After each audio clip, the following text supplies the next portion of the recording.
G'day team, thanks for joining us here for another episode of the Grey Man Podcast. I'm your host Harley Fox. Today on the show we've got Neil Curtis, a globally recognised cybersecurity expert, author and founder of Solve Transition. Neil spent around 30 years serving in the Australian Army and Police Force before pivoting into the front lines of cyber defence, where he's become one of the most influential thinkers in cybersecurity today. He's built transition programs that help veterans and law enforcement personnel turn their battlefield skills into cyber careers. He's led multi-million-dollar security programs and served as a chief security officer and head of military veteran pathways in industry. Neil's work isn't just about defending networks, it's about giving purpose and opportunity to those who've already given so much. If you think, like I do, that these stories deserve to be heard and seen by more people, all you need to do is click that subscribe button. It'll get more eyes on it, spread it out into the world and help the channel grow. Appreciate you guys. Thanks for being here. Enjoy the show. The Grey Man Podcast is a veteran-run platform dedicated to sharing authentic experiences from current and former service members. These stories are shared to foster connection, understanding, and support within the veteran community. Episodes may contain raw, emotionally charged content that some listeners may find distressing. Listener discretion is advised. The views and opinions expressed by guests are their own and do not necessarily reflect those of the Grey Man Podcast, its host, or affiliated partners. The Grey Man Podcast assumes no liability for any statements, opinions, or representations made by guests during interviews or discussions.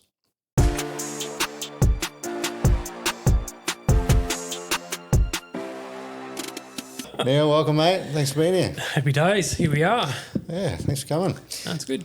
Yeah, so got introduced on LinkedIn with your cyber stuff. Yep. Working with helping veterans get into employment and things like that.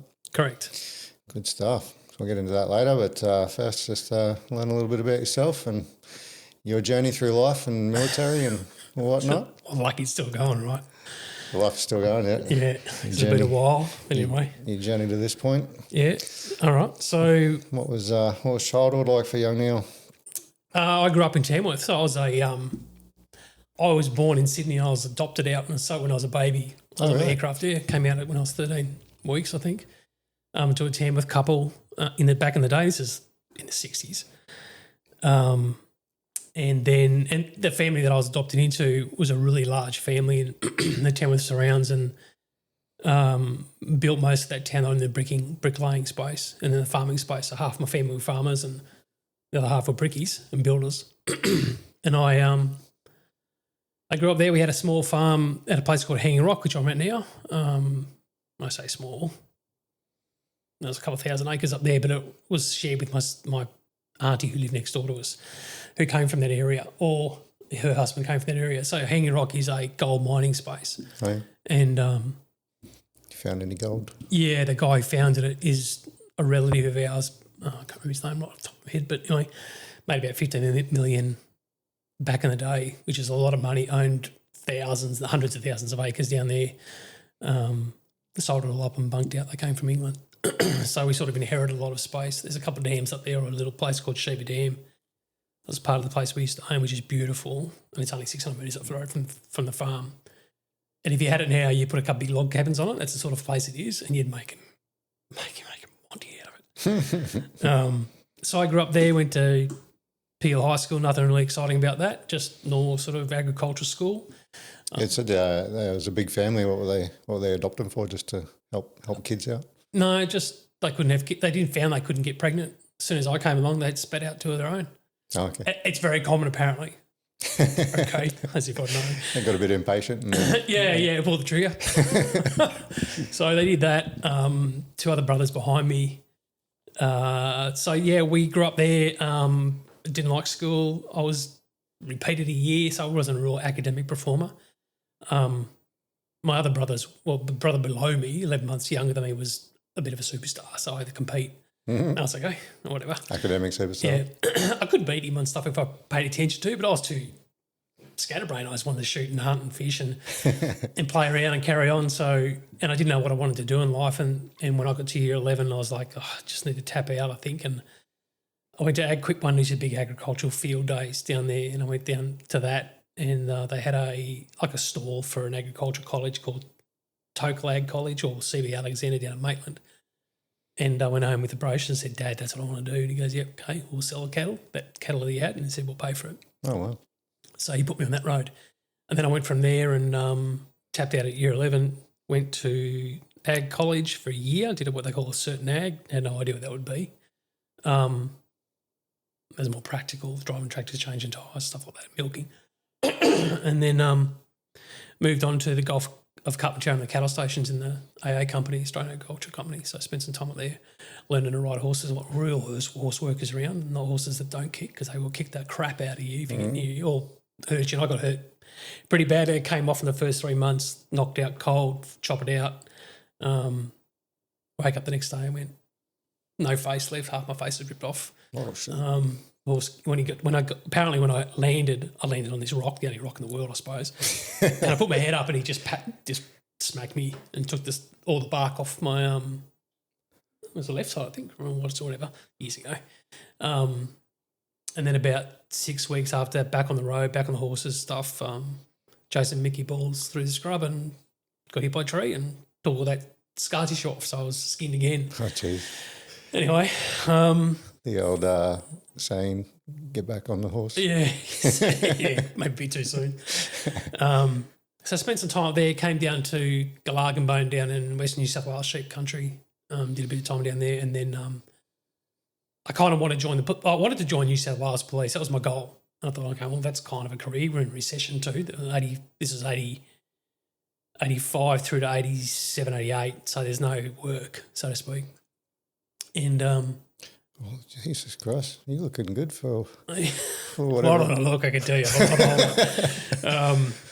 Retirement suit's coming up, I can tell you. But anyway, so did all that stuff. Anyway, so I joined the military or joined the army because I just like the guy. I had a mate whose cousin was a dog handler, police dog handler in the RAF, and he came over and had to sit down with me and said, "Look, this is what we do, and this is how we do." And I thought, okay, well, if I can't get into the coppers because you needed a degree, I mean, a degree? Yeah, fuck me, honestly. In those days, a degree to be a police officer is like, that was unheard of in any other police force, but New South Wales was doing it. So, yeah, right. Whatever. They were going to a Royal Commission too later on for corruption, but you had to have a degree. Okay. So you can know how to cook the books?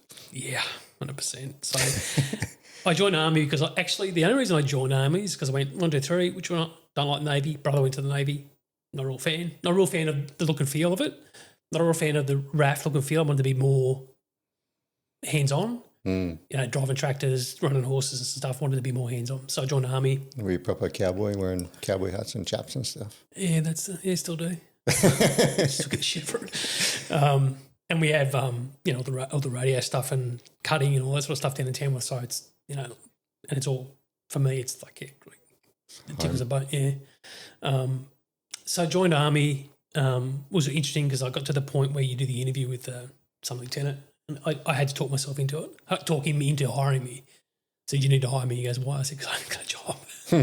So, yeah, I've been really happy to be in the space. So I did that, got a job, went down to one RTB, did all that. What'd you go in as?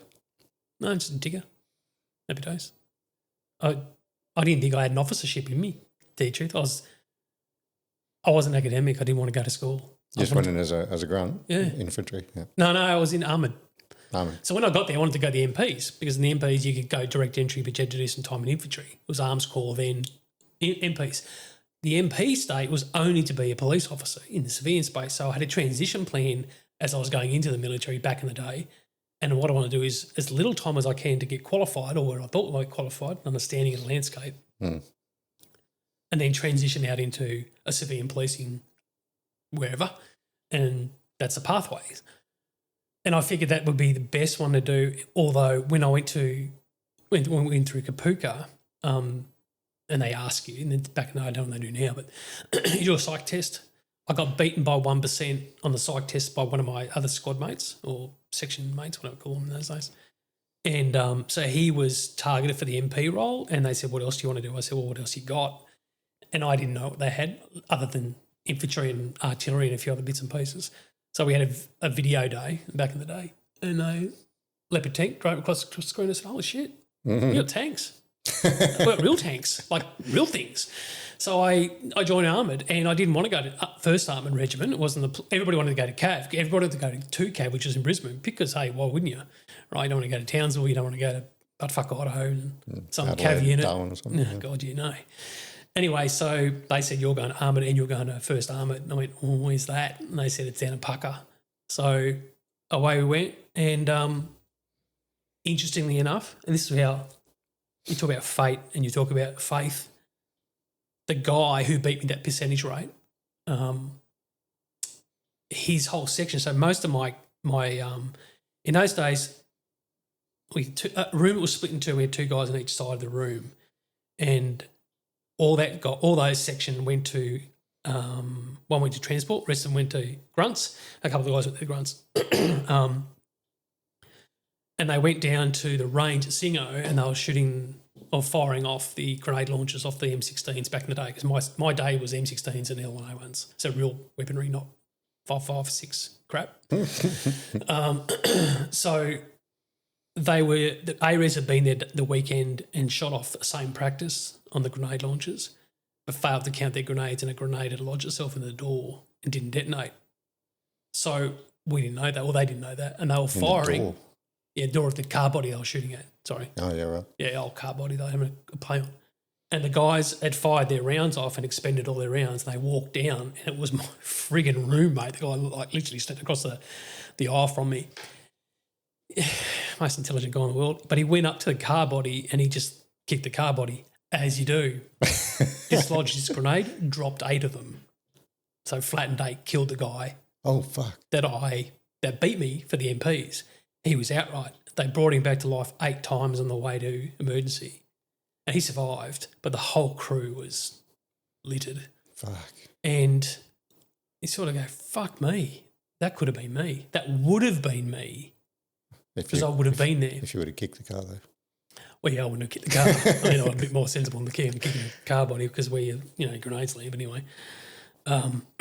So he did that, and that was the first insight into there's a little bit more to life than you can go at any point in time. And certainly we're in the industry that is sent out to go at any point in time. So I went off to Armoured, did a couple of years there, 1-4 Alpha in the 4 Troop 8 Squadron. And had a great time, had a ball, but broke my left knee in the stupid murder ball sort of bullshit game that we play all the time. Quite badly, needed reconstruction a whole bit. And the tank aprons at Pucker had a big divot between each big square panel to allow for the weight of the tanks, and I would always trip down those things and blow my knee out. So they sent me off they were going to send me the SEQ troop, which is your recovery troop, which I kind of heavy machinery. I'm still cool with heavy machinery. And I said, no, I want to go to MPs because that's my transition. I really need to get there because that's my path out. And I went off to MPs and 2 and 3 MP company, and it's literally the worst decision I think I've ever made in military service in my entire life. Fuck me. I don't throw the knife into the people. I can throw the knife in those pricks, I can tell you. But, you can go on. It was just a transition space. I never liked the units. I never liked what they did. I understood what they did it and why they did it. We have to have that. But there was a disdain there. First, I went back to when I had to be back as an MP. I still want to be a police officer. So MPs aren't police officers. They're not. I don't care what anybody says. I played in both at the senior level. They're not. And then I got out of that and transitioned, done a door kick in the arse on the way out, and I was in no man's land for 2 years. No support, no DVA. I think it was in existence then. Didn't know I was a veteran. Never counted ourselves as veterans. So I did that. Transition space, started a small business mine lawns down in Melbourne, because I went down to Melbourne because my other mates had left First Armoured and got the cops down there. And eventually kind of came around to my senses a bit in terms of piece of my transition and utilised the education process down there to get all the exams and that stuff for the police force, and thought, okay, I'll throw my hat in the ring for 3. I'll go for Tasmania, New South Wales and Victoria. And at the very same time, they all came up and they all were recruiting and all went in. So I went off to Tassie, did the exams. I failed one exam. They said, come back. I'm sitting at the gate to fly back to do this exam on the day. And then it was the ANZET days. And they said, oh, no, we've cancelled the flight. Like, that just fucked my whole career down there. Okay, right, fine. Another intervention. Went to Victoria, did the Victoria stuff. Passed all that, which was fine. Very nerve-wracking, really intense, nerve-wracking, designed to be that way.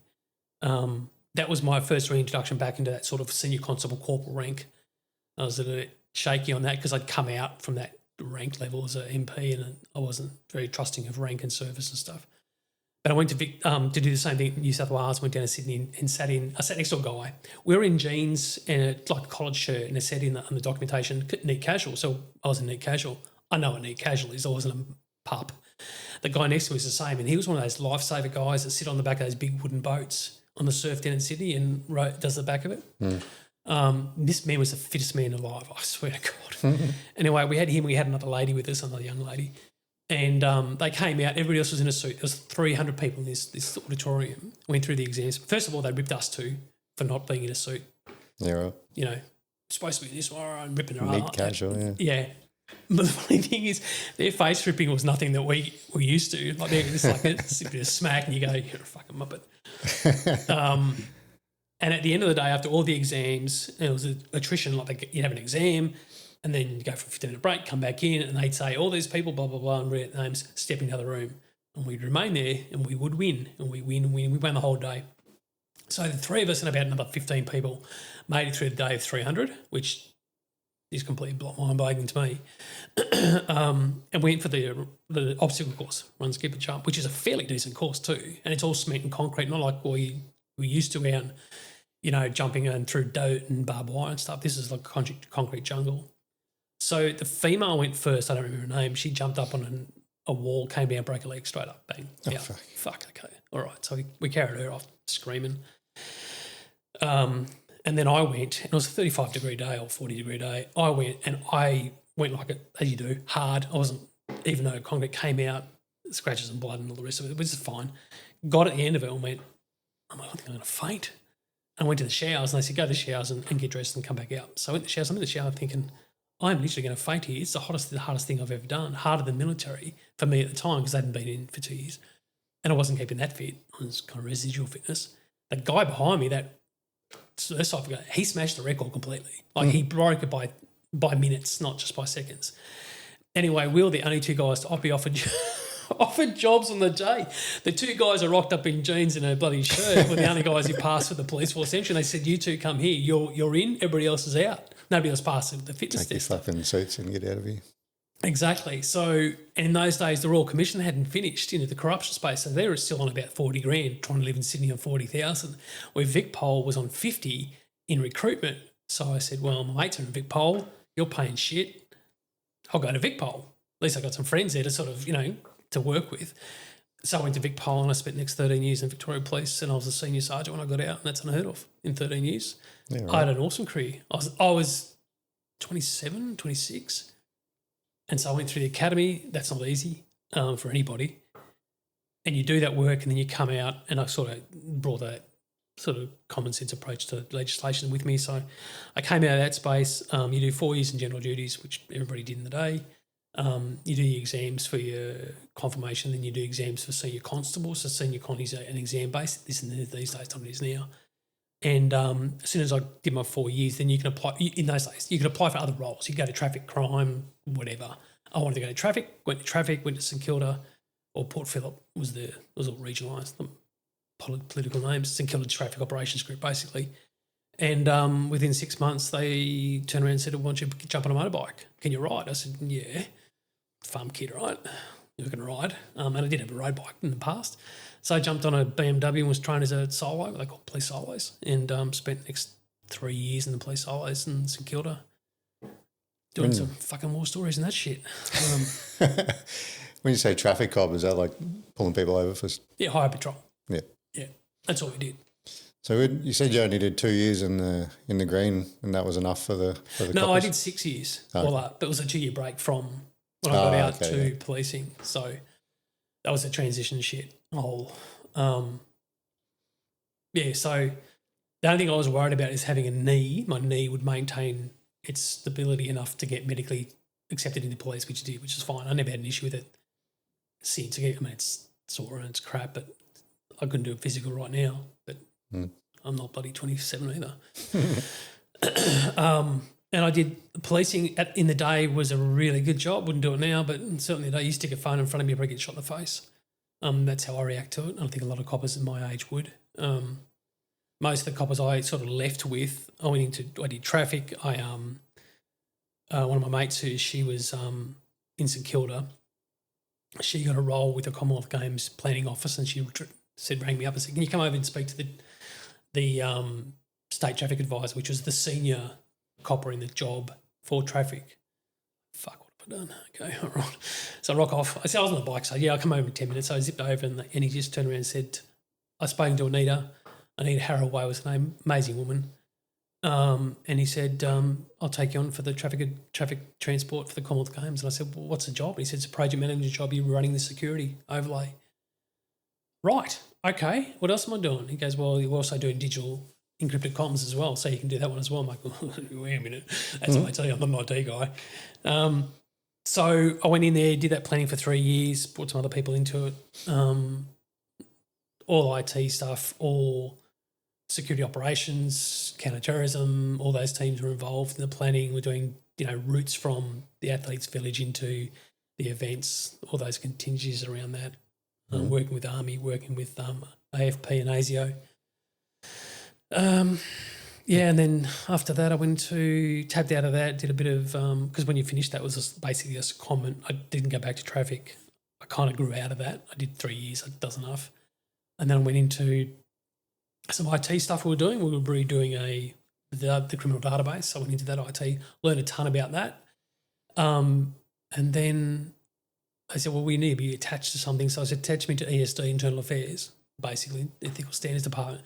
That's a promotion gig. Because if you went to ESD in the day, you came out, you might have gone in as a senior constable, but you came out looking for a sergeant role. And I wanted that sergeant role because I wanted to sort of get into that oversight, because I did a lot. Everybody who worked for me in the Commonwealth Games, Harry Hayes was his name as superintendent. Harry and I got along well, both fly fishermen. All his inspectors were all my team. So I had 31 inspectors and a couple of senior sergeants that I led, and I was a leading senior connie. So I was managing up. But they were a great bunch of guys, and I had a ball with them all. So they said, "Come on, you need to push your rank and come up with us and come back into traffic," and we will have a great time. So I pushed that, but I got poached by CrimTrack, which is a federal law enforcement criminal intelligence section in the federal government. They were building this big integrated database, so without going too technical, service buses and stuff like that, to pull all the data from each state in. So instead of checking a Victorian licence, which I get full history of in Victoria, I get a rich picture of the licence history, then IBRs, which is name checks and shit. If I checked you from New South Wales, I could see you had a licence, but I couldn't get any detail. This system allowed that detail to come in, so it gives you a richer, firearms and stuff. I did have a fight with a lot of people around, and I was quite adamant. They said, "Oh, we need to make sure that you have a warning for your gun licence." And I said, "What the fuck would I want a warning for a gun licence?" "Oh, because they might have a gun." I said, "I can guarantee they've got a gun. They've got a gun licence. They don't get a gun licence to just, go and throw stones at rabbits, right?" That's not the person I'm afraid of. The person I'm afraid of is the crook that has got guns or has had guns, or has a propensity to have guns. Doesn't have a licence. Doesn't have a licence. He's not going to have a licence. So we lost that battle to the greenies on that space. But anyway, so, when you get flagged, you've got a gun licence, we all know about it. Well, great. I'd rather know about, hey, he's shot 3 coppers in the past. That's the shit you want to know about. But anyway, lost that one. So I went off to CrimTrack. They poached me as an executive. About 6 months later, I went there, resigned from VicPol, took an executive role at that unit, or that business unit, CrimTrack space. And very quick, so I did a secondment there as a senior sergeant. And then I came back and they picked me up, and I said, "Okay, well, big money, Canberra, more avenue." Everybody I left behind made ACs, DCs in Victoria Police in the last 10 years. So I could have stayed in Victoria Police, probably would have been up in ACDC. I think I didn't, because the chief commissioner that got in place, I worked with them all in the Commonwealth Games and in Internal Affairs, and they put Rick Nugent in at the end, and Rick's a great guy. He should have been put in there years ago. But Shane, problem child, always been a problem child. But anyway, government muppet. He destroyed that police force well and truly. I say the guy before him too, Ken Lake. Anyway, so I was in the criminal space, but you soon learn what policing's like compared to what public services politics is like. The amount of bullying and just bad behaviour. We would arrest, or I would charge a Victoria police officer for breaching information policy. So I couldn't, if I was investigating a crook here and you may be investigating, I couldn't share information with you. This is how it sort of was getting to. In the past, we share everything, right? But then privacy information stuff came through. If you access files that you weren't supposed to access, we were charging and kicking coppers out and sometimes jailing them for this sort of stuff. These guys in the federal government were doing it every day. What Victoria Police were being prosecuted for, they would do it every day. And I said to them one day, how do you test and make sure your system's up to speed? You know, how do you, what we used to call a ping? And she goes, oh, well, this is what we do. And she's on a live feed, so she's in the environment, and she's looking up this guy.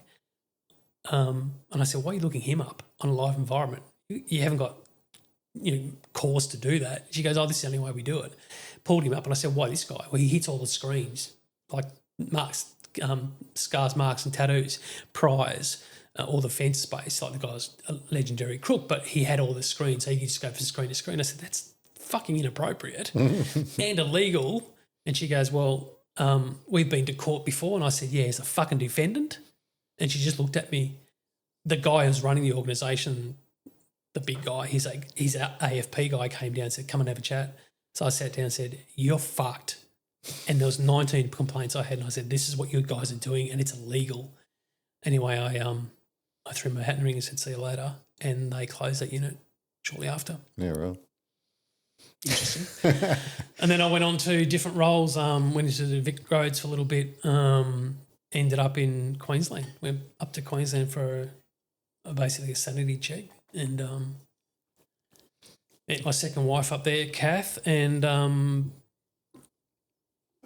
put in for this job with the Crime and Corruption Commission because it was kind of my field.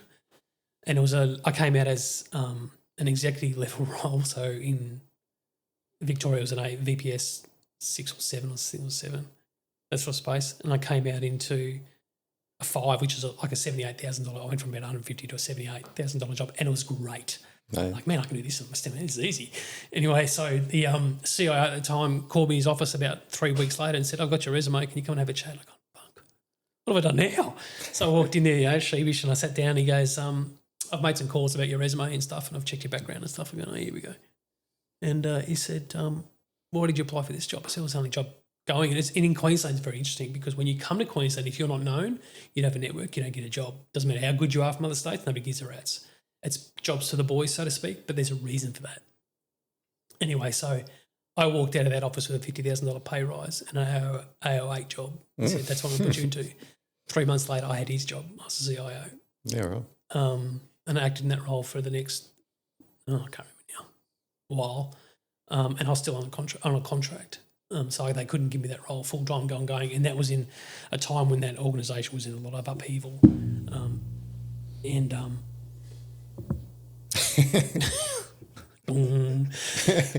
Yeah, but that gave me a sense of how the organisation worked and some of the tech we used to use. Really interesting stuff, like cool toys, phones that weren't phones, and things like that. So I kind of had piqued my interest in the cyberspace, and I had a guy working in a unit who was in cyber, and I was going, well, what is this cyber thing? So we're doing all this stuff around, security checks and maintaining our cyber awareness of who was trying to hack into our business in that agency. So I learned a bit about that and got a bit of a sense of it. Sort of piqued my interest, but I'm not technical, so I'm like, well, it's probably not for me. I then moved out of that role into a surveillance, a $10 million surveillance contract over with Health. Worked there for a while, a couple of years as a director there, and then took that leap from, and I didn't want to be in projects anymore. I just had enough, and I said, okay, I need to kick this cyber thing down the road a bit, and made some inquiries and put in for a role that was literally next door, the next office in the business park here down at the place is down the Vic Roads, down the RACQ, and got a job in the cyber, and then it just drank from the fire hose from that point on. And then did that for a couple of years. Got into DXC, which is when the day was 170,000 people, and I was running the Ipswich Council security contract with those guys for a little bit. It was a reducing contract, so reducing days and reducing time. We're rolling out of that, and then they earmarked me for a Queensland Rail, so I stepped into that one and ran that for about 2 years, and then got into more executive roles in space. Stumped up the DXC's Veterans Program. They didn't have enough for me to do, and I said, well, if you don't give me something to do, I'm going to find something to do. So I stumped up two things. I stumped up the Indigenous procurement policy space because that was a good winner for us as a business and good for the veterans and the Indigenous people we had. And then I said, well, what are we doing for veterans? Nothing. I said, well, what's your space? So we did up a whole framework, reporting framework on veterans. As you came into the organisation, you came into our clan or our brotherhood, so to speak, male or female, doesn't matter. Every week we had a meeting, we talked shit. Some meetings were real meetings. Some meetings were just a vent, just to support the teams that's around us in this veteran space. And we get smashed every week that we have quite a few people come into that meeting. Even if they knew of us and they were a veteran, they had to prove yourself. You can't just come in as a civilian. It was vets only. And so I'd offer them training. We've got a new degree that we can get into. And then as a result of all that work, they came back to me and said, we want you as now the CSO, the Chief Security Officer for the company. So I picked up that rank or role, whatever that looks like. I kind of outgrew them because I don't sit on my ass. It's not that I try to. It's just there's so much cool things to do. Let's go and do really cool stuff and help people to be better than they are today. So I have more of an attitude about if you need some help, let me help you because you don't know what you need to do. And I've been there, done that. I've got the connections. If you want to get into cyber, this is how we do it. This is why you do it. This is the reasons why we push you through that pathway, whichever path you have a domain for or domain sense for. And so as I was hunting for a payout as well as a redundancy, and we had this new lady come in, and I kind of went, kind of spider senses set up from years of policing and being a law enforcement, I suppose. You look at some people and you go, I don't really like or trust you. From the second they spoke, you breathe the word out, and then guess what? No, it's not a good fit. And I said, so what do you want me to do? She goes, I have no idea. I don't know what to do with you. You're doing all this stuff. The business has got you doing all these executive leadership roles, and you're not a technical cyber, so I don't sit there and talk zeros and ones. I talk governance, risk, compliance, oversight, leadership, strategy. I don't know what to do with you. So here's a redundancy. And it was 6 figures. And I said, see you later. And then I started Solve Transition. And that's how that came about. There you go. Something else to do. Anyway. Quick blast through your life story. Backtracking a little bit, what do you reckon? You said that the 3 years of highway patrol and motorbike policing was pretty wild. What's the most memorable moment from back then? Well, I didn't stack it. That's one thing, right? I nearly did, but I didn't. I got hurt, but I didn't get stack it. The most memorable, there's a lot of things that went, the most memorable, okay. So we got a call. There was a female, she was a prostitute. She was in the back of a car. These guys had picked her up for a job, one of her jobs, right? Which is okay. That's a lot around St Kilda. It's a prostitute area, right? And they have Grey Street, then you have the offshoots and stuff. And there was a street there was no left turn. I can't remember the name of it. After 11 o'clock, and we would sit on that street because mainly we work afternoons and nights, twilights. We would sit in that street and hit the crooks as they come through, or the people were bringing the shit into the area. And because there's no left turn, drugs and stuff in, guns and all sorts of stuff. So because there's no left turn, after you go, pull you over, and then you do the checks, right? Two things. I was at court a little while before that, and I met this barrister, and the reason why he piqued my interest, he had long hair and a really shitty suit, like he had holes in it, and it was like something out of the mothball. I went, you're a barrister, you're $3,000 a day on representation, at least in those days, probably 6 now, and you look like that? Surely. I mean, the picture's not right. Mm-hmm. Guess who we pulled over in that street for the girls. So that's where all his money goes. Yeah, right. So pulled him over and just talking to him about his offence, and looked and went, something's not right. You kind of know this guy from somewhere. We went back, we had a chat to the other guys, all the other coppers were there. I said, I'm sure as shit that's embarrassed. Well, you embarrassed, mate? He goes, yep. So yeah, I thought so. Yeah, right, that's a good look. That was a funny story. That we kind of got stuck in him after that a bit and stood him up. But the one that really sort of revolves around sort of the nature of the type of work we used to do quite a lot in those days, this girl was in the back of this car. And the two guys in the front, the crooks, so to speak, they had a handgun and they were going to kill her. This is the story. And she was on the phone to us covertly to D24. And she was calling out where she was, and she was from the area and we knew her. We didn't know her. We knew of her. We'd spoken to her before, not so much in traffic, but in general duties and stuff. And so we're like, where are you? Where are you? She says, we're down here in the main dragon in St Kilda where the trams are. And I was on the bike because I can cut traffic. So a couple of cars just come down, traffic cars, because we can cut traffic and a van can't. It's not as nimble.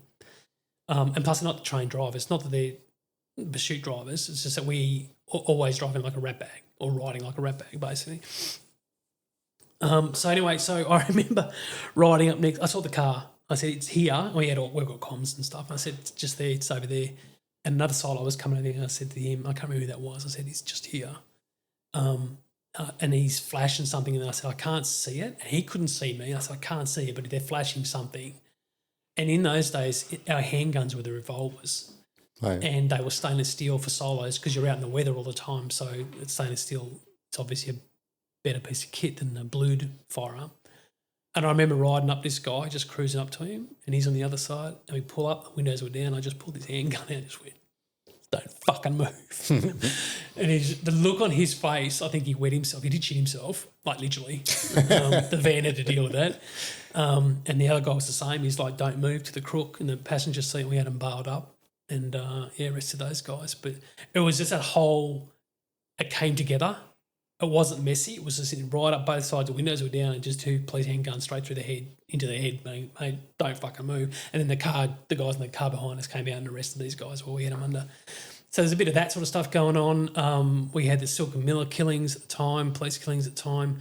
We also had a few other bits and pieces like that. We had all those shootings, Carl Williams, also was all my sort of time. So you always sort of, not so much in my area, but, and you knew who people were. And you knew where you could see, you'd ride around, for example, at the areas of the crooks, at times in the areas of the crooks would be out, and you could see who the covert coppers were. But just because you might pull them up every now and then and they flash a badge and fuck off, yeah, you go, because you're dogging someone. But you just kind of knew, you could see the crook and then you just set off them in your police bike sitting there because you just watch all the time. You go, that's an unmarked, that's covert. So I'm not pulling those cars over. Sure, I'll just go fuck off and go. Sorry. So we did a bit of that. There's a lot of that sort of stuff going on, and a lot of really good police work going on. But we were hands on. We had mobile phones, but we didn't. It wasn't like these days where they go, hey, I'm going to film you, because if you tried to film me, it's really going to end really badly for all of you. Like even when you're trying to arrest someone, you need to see on the film these days where people are coming in and making arrests and you get all the civilians jump in on it. Would have been a bloodbath in the day. It really would have been. And every copper in there, it would have been a code 9. Every copper would have been there. It would have beaten the shit out of everybody, locking them all up, charging everybody. Nobody knew what phone they had because they were all smashed. We didn't put up with shit like that. There wasn't any, I've got the right to film you. You have a fucking right to film me. You have no right to film me. But, the grannies and them, we'll do this, we'll do whatever we want. And now it's rampant. It's like bad children, right? You condone the offence, you accept the outcome. So the more you condone it, this is what you get. It's not freedom, it's restriction. So interesting enough though, now in the States, that if you're making an arrest or formalising an action, there's an exclusion perimeter now saying that you can't come within, I think it's 8 feet or 8 metres of the arrest, and if you do, you're arrested. So that's now happening. So it's not here, not that I'm aware of, but it's the community gets the police it deserves. Hello, Victoria. A whole world about that, yeah. Yeah, it's Wild West down there. It's always been at the forefront of criminal activity though in Victoria. Different sort of crooks down there. Underbelly and... Yeah, where Sydney's more gangy street crime gang sort of crime crap. stuff, yeah. Queensland's has always been sort of that more bikey sort of Asian crime too. we had a lot of stuff with drugs in the Asian community down there in the Footscray and stuff. But when you look back at it, and I spent a lot of time there, I spent a couple of years in Williamstown and really enjoyed it. But when you look at it, some funny stories that just reminded me. When you look at it, you go, a lot of the stuff, you look at them and some of these guys are just trying to get by. They're just trying to get by, and life's against them. But some of them are actually real sinister crooks, and it's the ones who feel they're supported by their mates, the ones you got to watch.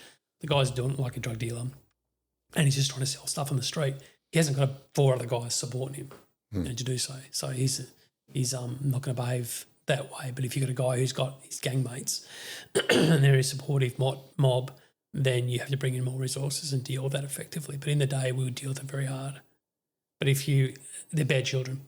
Bad children need smack. That's all there is to it. You can't talk to a bad child. We had some funny times down there. We had a guy, 2 o'clock in the morning, one of these really hot Melbourne nights, these ones where you get every now and then, and they're like, geez, mate, it's so hot, we can't. 2 o'clock in the morning, vans driving around doing just loops around the street down in Footscray. I was on a night shift, so we drove down there and pulled him over, and it was really sus. And it was really bad. It was in a bad light. Fuck, okay, so guns out. I get out of the fucking car, go fucking screaming at him. He's like, no, me not get out. And he's got his hands out. And I said, no, get out of the fucking car. Anyway, went up there and ripped him out, and he's fully naked. And he's standing there, and I said, what's your name? He goes, my name's Tim Tam. I'm like, bullshit, it's fucking Tim Tam. And we started laughing because this guy sits in his car and he's driving around 2 o'clock in the morning naked with his windows down, and his name's Tim Tam. Okay, that's good.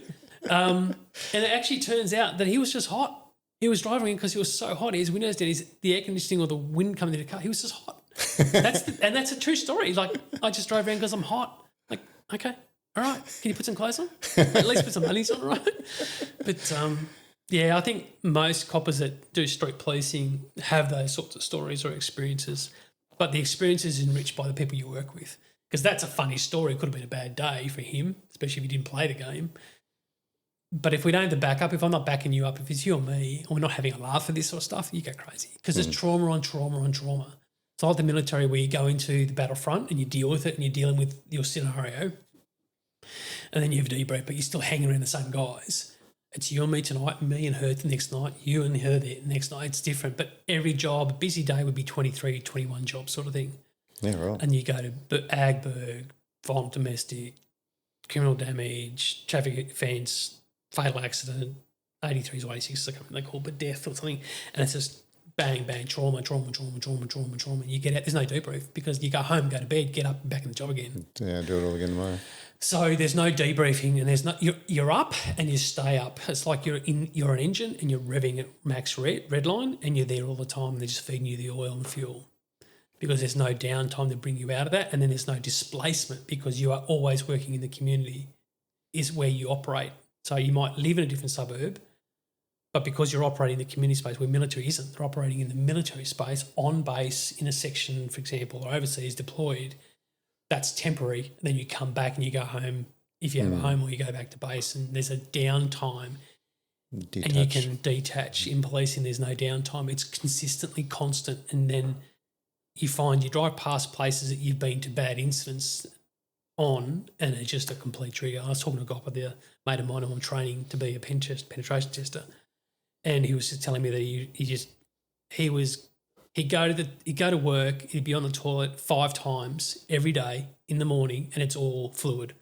And he thought that was normal. And I said, that's not normal, mate. That's really bad. It's bad for you. And he went overseas, and he said, I was going to the toilet once a day and it was all solid. I said, what does that tell you about the job? Yeah. But there's no support. They say, oh, there's support. You got an EAP. Fuck EAP. I mean, come on. What'd you do to manage? Shot a bow. Oh. Shot a bow and fly fished, which led us into the range day program. That's how we built that. So, interesting sort of space. Yeah, nice. What about the 6 years military? Anything stick out for? A lot of bad shit and fucking MPs. That was a bit of a nightmare. I did get charged for putting my blue lights on when they reported a knife fight at Kapuka and somebody was stabbed. Okay. So they charged me for that. Putting a blue light on. Yeah, your police lights on your. I was living in town in Wagga, and there was an intersection I wanted to get through, and I put the blueies on and went through it.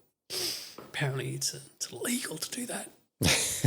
You have a red light and a blue light on your police car, or two blue lights. It's a designated civilian emergency vehicle. It doesn't mean the fucking army says. But anyway, so that was interesting. Mind you, when I got into the police force, certainly when I got in the traffic, if I pulled you over and you're in the military, I remember pulling over some officer, captain, something, when he came in, do you know who I am? I said, no, but I'm going to know very shortly. And he's on Captain so-and-so, blah, blah, blah. I said, cool, that's $3,000 of the tickets to you, mate. And I just made them up. Like, I fined him for his offence. I said, well, what else am I going to fucking give you? Because you're a prick. I don't give a shit what your rank is. It doesn't mean anything in civilian space. It does not mean a cent in civilian land. And in the coppers, you want to rank that to us? You're going to burn. Like, you are going to burn. And I was an angry little ex-MP at the time too. I didn't love it. It took me 25 years or so to get out of that mindset. And when I got out of that mindset, that's when I started turning around and going, hang on a minute, I can actually help these guys. And that's why we built Solve Transition. The whole Solve Transition process is if you're a veteran and you're out and you have an interest in cyber, or you want to get into that sort of industry, or you're in service and you want to transition out, we built this program around, because we tested that with the University of Southern Queensland when I was a professor at. So that's how it worked. That's when I was in DXC. We did a pilot there with 20 veterans, turned out to be 9. We push you into the workplace, and then you do a degree now, which is actually live, where we RPL you for if you've done more than 5 years in civilian land, or up to your designated open enlistment space, so 3, 4, 5 years, depending on what you've done. That's RPL credit to you. So that's your first year off your degree. And then when you work with the university or us at Solve Transition, and we certify in industry-based industry certifications like NSC for network architecture for Fortinet, for example, if anybody knows what these, or anything in the security landscape, then there's your second year of your degree. And your third year and your only year in the formal degree that you would think was a degree where you're being assessed is when you get a job or you come with a job. So we need to bridge that space. So if you're working in cybersecurity data, for example, you're working in IT, whatever, and you wanted to get into cyber or deeper down the cyberspace and do this degree, it would cost you $9,314 on HEX. So it's deferred debt paid by the Labor government these days. So why not? So free. We would assess you over that 12-month period in the job with your manager. Okay. So all you do is 2 competency-based assessments and a presentation, which we've only just done for 2 people. And then myself and another industry expert would assess you against the academic criteria. A bit like an interview, you might say. But all the work you put together, it's all documented by you. There's no real heavy lifting. You're not doing exams. There's one thing. You're not doing essays. There's another. Because, hey, who in cyber does a fucking essay? No one. Who does an exam? Unless you're doing a certificate, you don't do an exam in the workplace. So why test on that space? Let's test you about your ability to do the job, your ability to understand, your ability to do certifications, your ability to bring your capability to the marketplace. So we built this one out, and this is now live. We've got 27 veterans. We built it for veterans. We didn't build it for anybody else, but we've opened it up for coppers and veterans. It's coppers in the civilian space. So it's opened up literally to everybody. And at the end of it, I offer a master's and a PhD of research for free, say another $200,000 for nothing. So that you can continually build upon what you've done, and we support you in that space too. Now, masters in research and a PhD in research is your golden ticket to anything in any job, any specialty you want to do. It doesn't have to be in cyber. But if you're doing it, then you have to look at it as the masters is your prequel work to your PhD. So a lot of guys get out of the military and go on to an MBA, a master's in business administration. Nobody can tell me why. Because you've never run a business, you've never been in industry, and you've never been in government as a government public servant. So how can you apply a master's to something that you've actually never done?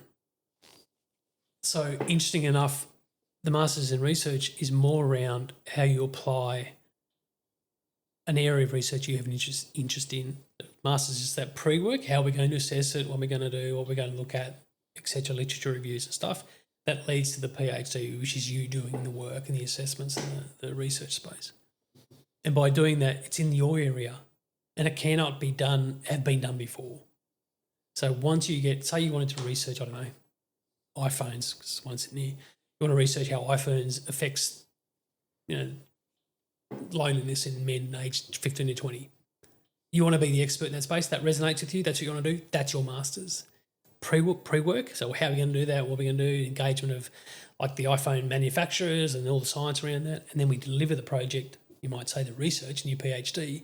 You're the only one in the world can talk to that. So you become the expert. Then you put your brand to it. So it's brand recognition. So Neil Curtis, cybersecurity professor, doing a PhD in something in cybersecurity or whatever. It doesn't matter. AI governance in the security landscape, whatever. Once that's been published, you are the expert in the world on that. And you brand yourself to be the expert. And you go to market. You don't publish it and then forget it. You market the damn thing out. And that's where everybody stops. They presented PhD and they go, great, now I'm a doctor. I've got a doctorate. Here it is. Thank you very much. I'm going to go back into the mundane world of where I come from. This is your opportunity to get out of that mundane world where you come from and go into the world that you want to live and where you want to have influence and where you want to do more for more people. That's how that leads to that. Who funds it? You said the government does. Free. Government Federal funds government funds it. Anything in research. We have enough researchers. But it's not science. It's not, Coke bottle glasses and sitting down with a white lab coat. That's not what research is about. Research uses a different level of continuity and a different level of understanding. It's about how you look at what the world is. Now we have AI, right? This is really interesting. So I was speaking the other day because I'm doing my PhD because I'm an adjunct professor, which means I'm an industry expert. I'm not an academic. I kind of punch the academics with poking with a stick rather than going, you're an academic, what do you actually know about the real world? And they go, well, you need to tell me. So out of love. But the understanding is that for my particular PhD, it's an area it's an area for veterans and cyber, but it's an area that the research and the AI, because you're not allowed to use AI in a BA. That's just the golden rule. You can use as much AI as you like in a master's and a PhD. Because the AI is the research engine that does all the heavy lifting for you. You've got to validate it 100%. You've got to validate what you do and how you do it, test it and retest and test and retest. But the point about it is it's a tool set that everybody else can use, and it makes your life a lot easier if you can validate your research outcomes quicker than you can, but you still have to do the heavy lifting. It just means you don't have to sit there for days, if not weeks or months or years, trying to qualify a thought process that brings you out. It does the heavy lifting for you. And they use all the IT tools themselves. So they've got different IT tools than you and I can get access to. Well, you can get access to on the market. They have their own IT landscape, AI landscape. So you get access to all that sort of stuff. It's amazing. But for veterans, this is a golden chalice for these guys. Even if you're in Talos and you're working in Boeing or something in cyber and you want to do a degree, there's a degree, $9,000, walk on to the next thing. But if you come out with a degree now, or bachelor's degree, and it doesn't matter how old it is, it's always, you always push forward. And I left school and I don't like school. I don't like that space. But for me particularly, this whole world has changed. It's no longer good enough just to be the same as the guy next to you. You have to push forward. You have to start thinking about hanging around with people who can change your lives. You're the average of the 5 people you hang around with. Well, who are they?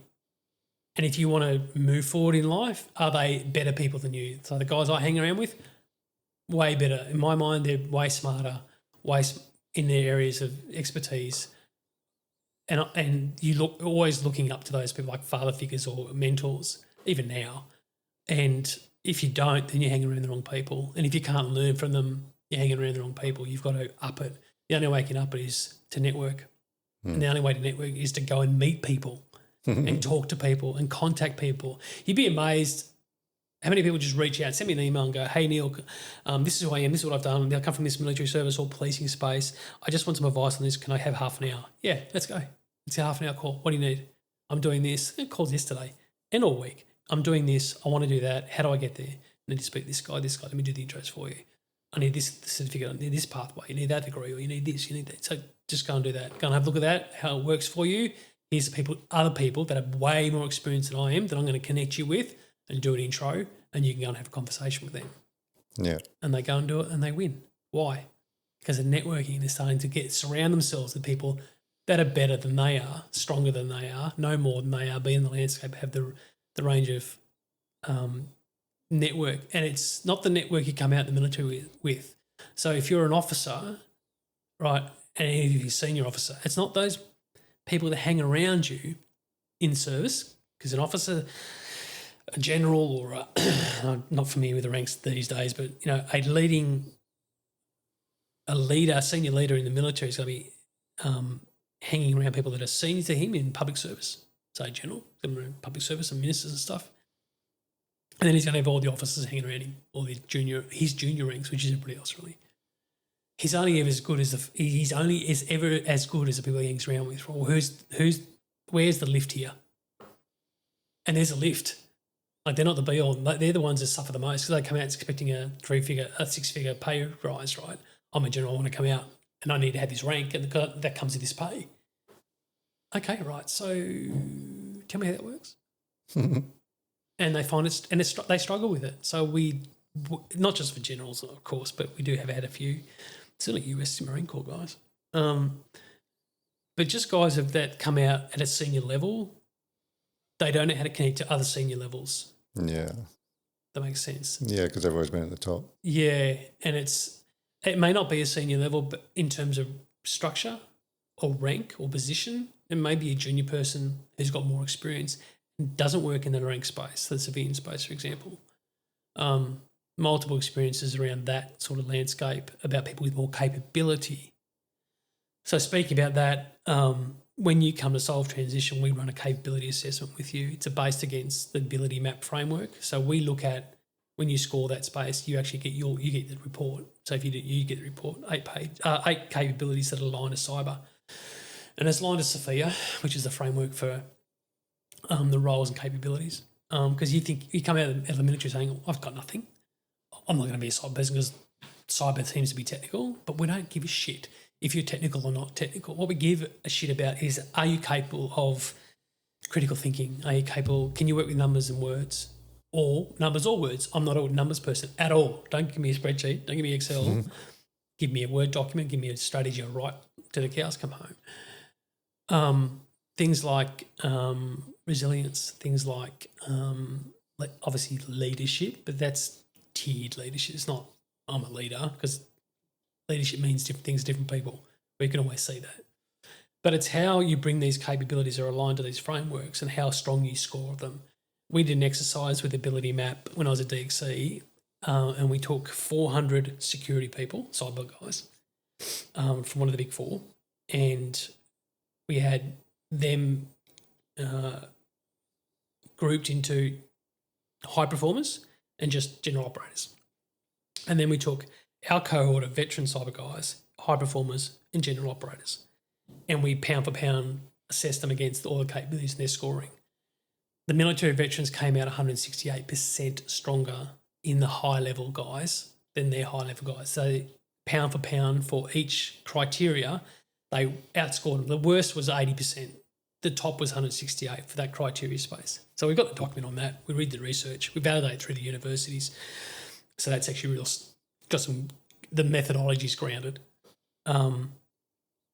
It just gives a veteran a sense of, I can be hired for character and culture and capability, not for my technical skill set in the job, because your technical skill set in cyber changes every 5 minutes.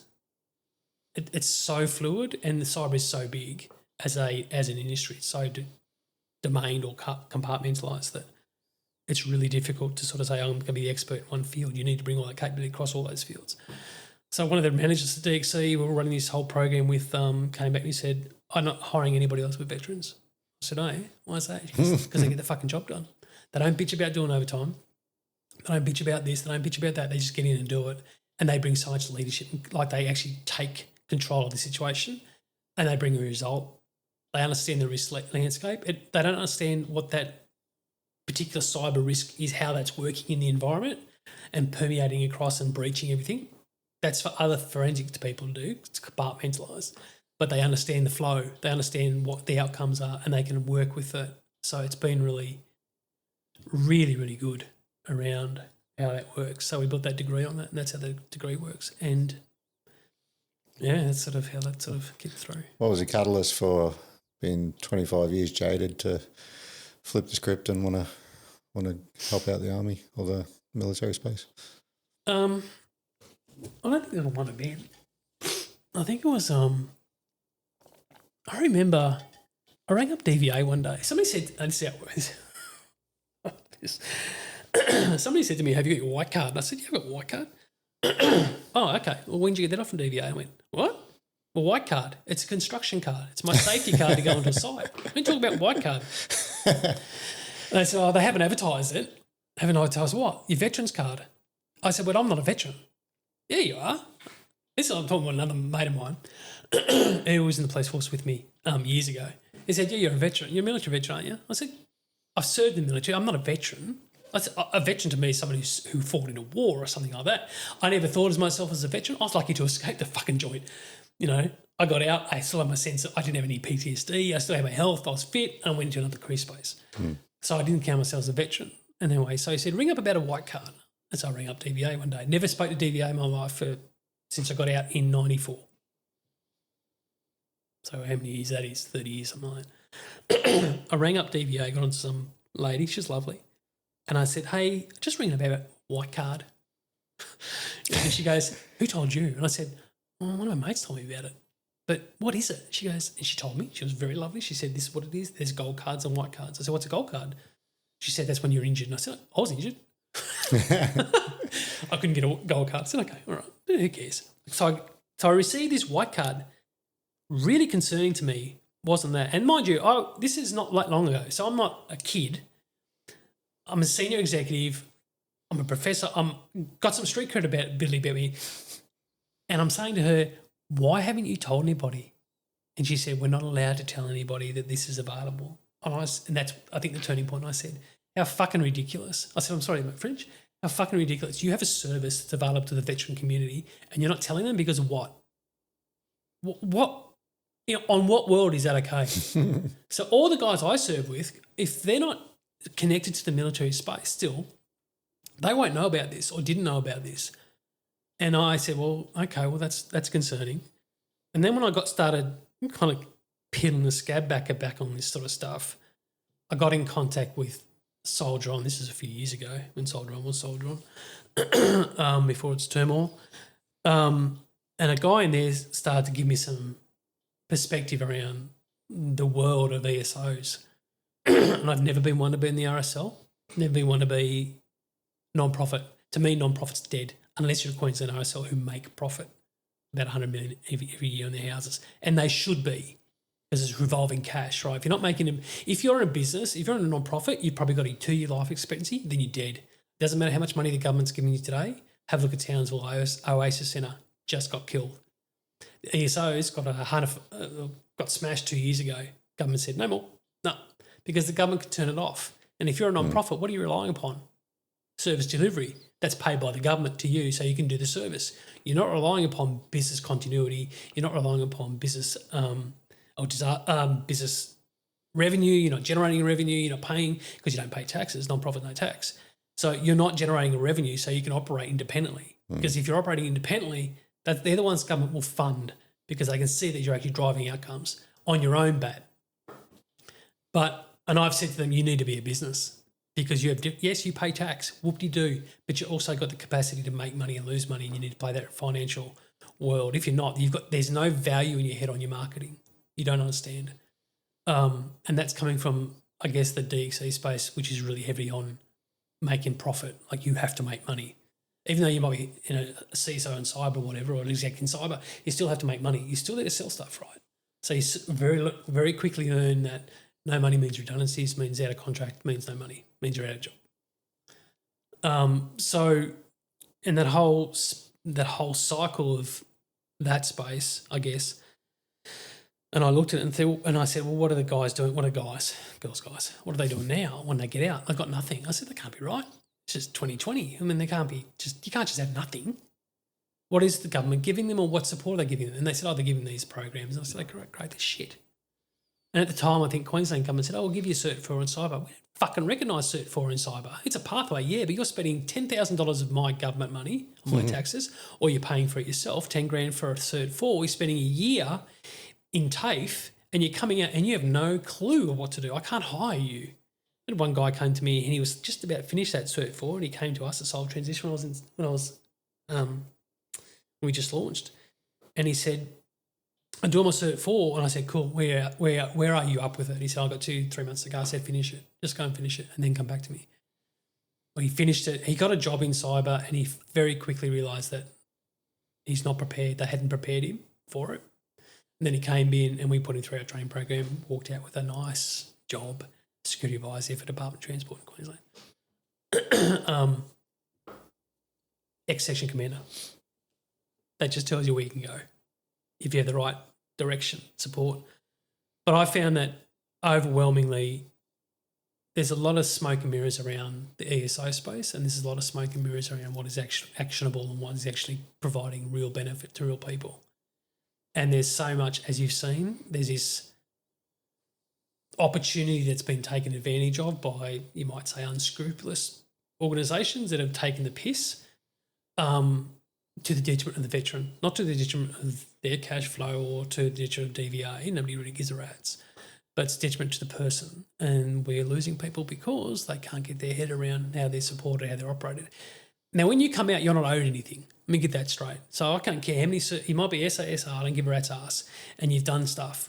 Yep, okay, we've all done stuff, but that doesn't mean you get more than anybody else. It doesn't mean you're owed anything. And the first lesson that DVA teaches you is they don't, in the ESO space, is they don't want a veteran paying for anything. And that's okay until the veteran has to learn how to invest in themselves.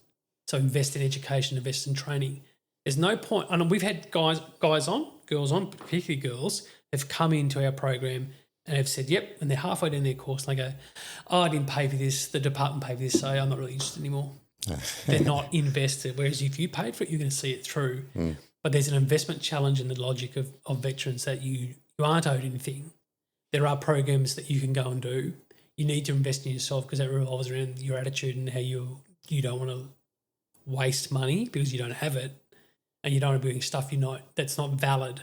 So we made a very point about that, and I think the point came when good veterans got out and they couldn't get on their feet, and that's what pissed me off the most to take action. Yeah, kind of, and I've spoken to a lot of them, and not everybody, but of course not. But groups that I've spoken to have been really adamant around how lost they feel. There's no direction because if you're not on, you're not on, right? So when I got out, it was uniform off, Wild West. Yeah, what now? And who am I? And how do I resonate or contextualise who I am, what I wanted to do, what I've experienced? And a lot of times they just left to no man's land where there are programs out there that help them. But, it's service to the veterans, it's not service to the ESOs, so to speak. There's a lot of the, when you're in the military, you're indoctrinated, it's very regimented. You're told what to wear, where to be, when to be there, what to eat, when to eat. And then you get shown the door, wake up the next morning, know where to be, don't know what to wear, don't know what to eat. You just fucking, what now? And then they just rot away. Takes a lot of that self-reflection and discipline, and like you said, getting after it and wanting to be something and do something to make something of themselves, to seek out things to do rather than just sit back on their laurels and wait for things to come to them, I guess. Well, I think that when I got out, there was nothing. So you kind of were on your own, and I think there's probably something more now. I hope there would be, but in my mind and in your mind, in all people who have served, the point is you are who you are. You are a service member. Despite being 15 years or 10 years out of the job or whatever it might be, you still, once army, always army, once service, always service, right? Once a copper, always a copper, so to speak. Although there's different sayings around that, but in my view is that it's not about taking the uniform off and trying to change your world, right? Yes, the uniform comes off, but when you lose the uniform, you lose a lot more than the uniform. Identity, camaraderie, community, purpose, focus, it all comes off at the same time, and you're not prepared to take them off at the same time. It's like ripping the Band-Aid off and it's all over, right? Yeah. So the main thing is for me is that you don't lose your identity. You don't stop having that mindset. Your mission's changed, but you don't know what your mission is, because when you come out, there's 3 ways you leave service. You die in service, killed in action, or die from a heart attack trying to get to work, whatever it might be.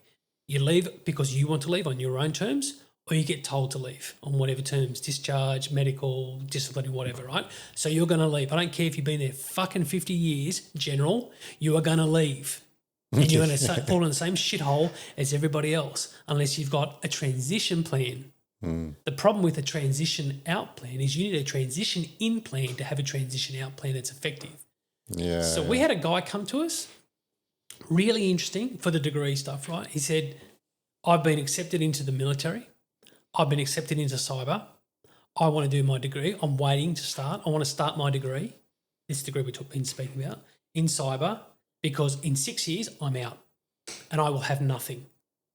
Because in the military, they don't train you or certify you in cyber. You come out with nothing unless you do it yourself. So they go in, they do the work, as we've all done, whatever job we did in the military. We come out, we are not civilian certified. And the military likes to keep you that way. 2 reasons. Reason number 1 is you might leave. Well, you're going to leave anyway. We all leave, right? Doesn't hurt to have a degree or a master's to add more value to the service you can provide your country. Because I can tell you now, I can give you that degree where you're in service. I can give you your master's, your PhD, and all your certifications. It means you're smarter, more educated, you're up to date, and you bring those learnings, the contemporary industry learnings, into service. So when you've got your service, the way we do work in the military, and you've got this civilian way, you can go, civilians do it like this, military do it like that. How can we use some of the cool civilian stuff, which is way more dynamic, and improve those areas of the military that we can be more dynamic and responsive in our cyber landscape? They're so afraid of losing people. When you look at it, they're dripping out every way. And what happens is those guys come out, they're lost because they don't have a certification in anything. Because there's no transition out plan. This guy was actually really smart coming in and having this plan. Yeah, that's a really good point, having that exit strategy. I think a lot of the people that go in expect that that's going to be them forever. And then if they get shafted out. There's no forevers though. Yeah, well, that's the point I think you said. Till retirement. Yeah, okay. If that's the case, that's great, fine. You did your 20, 30 years in the military service, well done. Like happy days. It suited you. Then you get med discharge, which is more common than not these days. Yeah. And you got an issue story about fuck, I've still got 20 years of work life left. Well, you got more now because the retirement age is now 68. Keep jumping up. I know. Wait till I'm gone, right? Nearly made it. So I look at this and I look at how this works, and what frustrates me is that veterans and service members now, they're not given a chance to make a decision. They're so indoctrinated around, and they're not going to be a bad soul. It's not going to make them worse at what they do in the job. If you're a tank commander, you're going to be worse tank commander because you have a fucking degree. Or you're looking on the outer. So you look at it and you go, what's better for my family if you've got a family? We put a paper forward ages ago on the costs of transition. For every standard family, OR family, we didn't take the officers into account, although officers would have been reflective of it, was $8 million per family. For transition? For bad transition. Let me tell you how that works. So I'm married to my wife. We have 3 kids. I'm an infantry commander, whatever that might look like. Just vanilla code, right? I live in Townsville, wherever. Doesn't matter, vanilla code. My wife has followed me around for the last 20 years in the military. Her career has never got off the ground. She hasn't got a superannuation because she hasn't held a job long enough to accrue superannuation, career governance for herself, educational uplift, the relationships and network that she needs to be successful in the career and business space. So I've got mum who's been doing cafe work and childcare work and all that sort of stuff. We're talking grunts here, right? I've lived in a mediocre house. I'm living on the fringe of poverty because I'm being paid an annual wage of whatever it is, say $65,000, I'm not sure. And she's been paid an annual wage of $40,000 for the last whatever years. She's at massive risk because if he dies or gets hit by another bit or divorce, she's got no superannuation to retire on. She's now in poverty and just hasn't realised it yet because she's young. When they come out, if I come home and I say, just been out bush, come home and say to the wife and 3 kids, we're all bedded, kids are off at school, primary school, high school. She's runs a cafe or is a manager for whatever, retail. And I come home and say, I've had enough, I'm discharging. Right? You have to go, where are we going to go? And what are we going to do? So he's going to try and go and he's now suddenly in stress land. They both are. How are we going to pay the fucking bills? How are we going to get a new house? There's no rentals out there. Where are we going to live? We're going to go back to mum and dad's. Do you have mum and dad? We're going to pull the kids out of school. So that when we tell the kids get stressed because they've all been army all their life. They know that's their upbringing. Now they're going to be civilian. They get stressed. Their grades start wandering downhill. They have behavioural issues at home and at school. They have propensity to wag school, to cause mischief and crime, minor crime stuff, introductions to the justice system, bad company. We have stress on the family, the husband and wife. We have arguments. We have financial impact. We have domestic violence. We have alcohol and substance abuse increase. All lifts up, right? All the shit that goes on with that family is now all into that family. Now, some families survive this very well and get over it. A lot can't. So we have pressure on the family. That pressure raises to we need now to register with Centrelink because we've got to move out of this married quarter. We've got to go and then pay X thousand a month for a house. We've got no job. He's got to find something that can pay him. That's why they all come out and say, I need to be paid what I was in the military or what I was in policing. That's not going to happen. You have to start again. Sorry, it's a game of snakes and ladders. So I haven't got a transition plan because this could be a medical thing too or a disciplinary thing. So the whole family's pressure is put on there. And who supports them? You and I through government, through Centrelink. We're the ones paying money for them. The incarceration, we're 6% higher per group than any other group in incarceration, Indigenous included. So there's more military people, there's more ex-military people in jail right now than any other demographic and nobody talks about it. Yeah, I literally heard that for the first time last week from 100%. one of my other guests. I was like, mind blown. 100%. And then you talk about... We've got the highest rate of suicide and the highest rate of incarceration. Yeah, incarceration. 100%. Wow. So once you've been in the cell space, you've got that criminal record, it's even harder to get a job, of course, because they all want your bloody history. So, and then you have the outcomes of all that sort of broken families, broken lives, divorce rates go up. Making money out of that is the lawyers and the courts. You have all this displacement because they left service, because they were so embedded in the world. There is no transition package for that family out. Right? And they say they'll have packages there, DVA and the rest of them. And we look at it and have a bit of a giggle, go, yeah, cool. But your government, you actually don't know what it's actually like out of government because you have your safety job and you're making those decisions on the base and you've probably never served and you've probably never been in the industry. And if you have, you've got no influence on government anyway because you haven't been in the government long enough. It's all compounding. So we did the assessment on it and it was $8 million. Over the next 10 years, $8 million, trying to get that family back to square one. So we put a proposal forward and I said, I will train and hire every veteran spouse for free in cybersecurity or IT. I'll give you all the courses, I'll give you all the training, do the whole thing. So when you're sitting in Townsville, you can remote into Canberra, you can remote into Sydney, Newcastle, wherever your workplace is, and you can do you can do an IT job. You might do help desk, service desk, you might do project management. Women are very good at managing things. Project manager's a good fit. Or you can do cyber, whatever you like. They're 100,000 plus jobs. So super starts to get a bit healthier. You've got a career space. You're starting to learn the language. You're starting to learn how people operate, how business operates, how technology operates. You can transition from and around because this world's going technology. Where do you want to be? So you can build around the technology space. But fundamentally, you're working. You get posted to Darwin. Who gives a rat's ass? Toddle off to Darwin. Off you go. He goes to Darwin. The whole family goes to Darwin. She's still working for the same company. It's just a different satellite, effectively. But she's remoting in all the time. So we're saving. And when he comes home and he says, I'm tapping out, like I'm leaving service, She goes, that's cool. I'm on 115 grand. I'm 130 grand, 150 grand.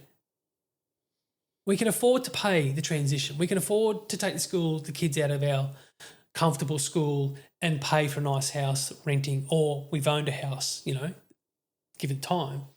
That one decent job in an industry that I work in can give them a completely different mind shift and save that family, save the taxpayers, save that family, all that grief that I spoke to you about, based upon how they can move forward, how they're supported. Yeah, security.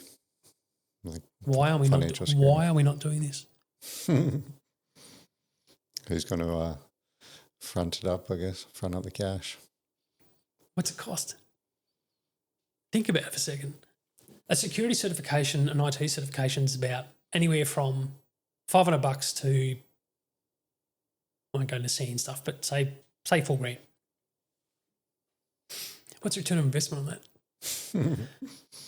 So return on investment, let me tell you how that works, right? You come to me, you give me $4,000, I give you the coursework and we do a certifications base, or we get you introduced to people, we do your LinkedIn profile with you, we build your resume out about AI proof, that's what we do, right? We mentor you and coach you through. That investment's tax deductible. You paid your $4,000, you get that off of tax, training, certification. Your first job starts at $100K, all right? You're paying more in tax every year. You're paying $35,000 in tax or around about on your $100K job. You're taking your tax rebate every year. That first tax rebate, given the fact you have to buy a computer and all this sort of stuff, or other things you have to do, could be about $4,000. There you go. You're even straight up. But if you think about it in terms of longevity, right? 100K, 10K, around about 10K in super.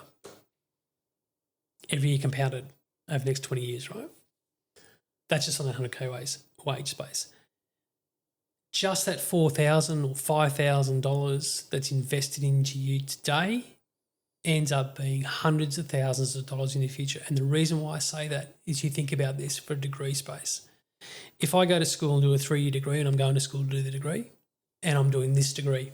So we've got 2 military veterans. They come out, one's going to go do a degree in IT at Griffith MIT, who gives a shit, somewhere.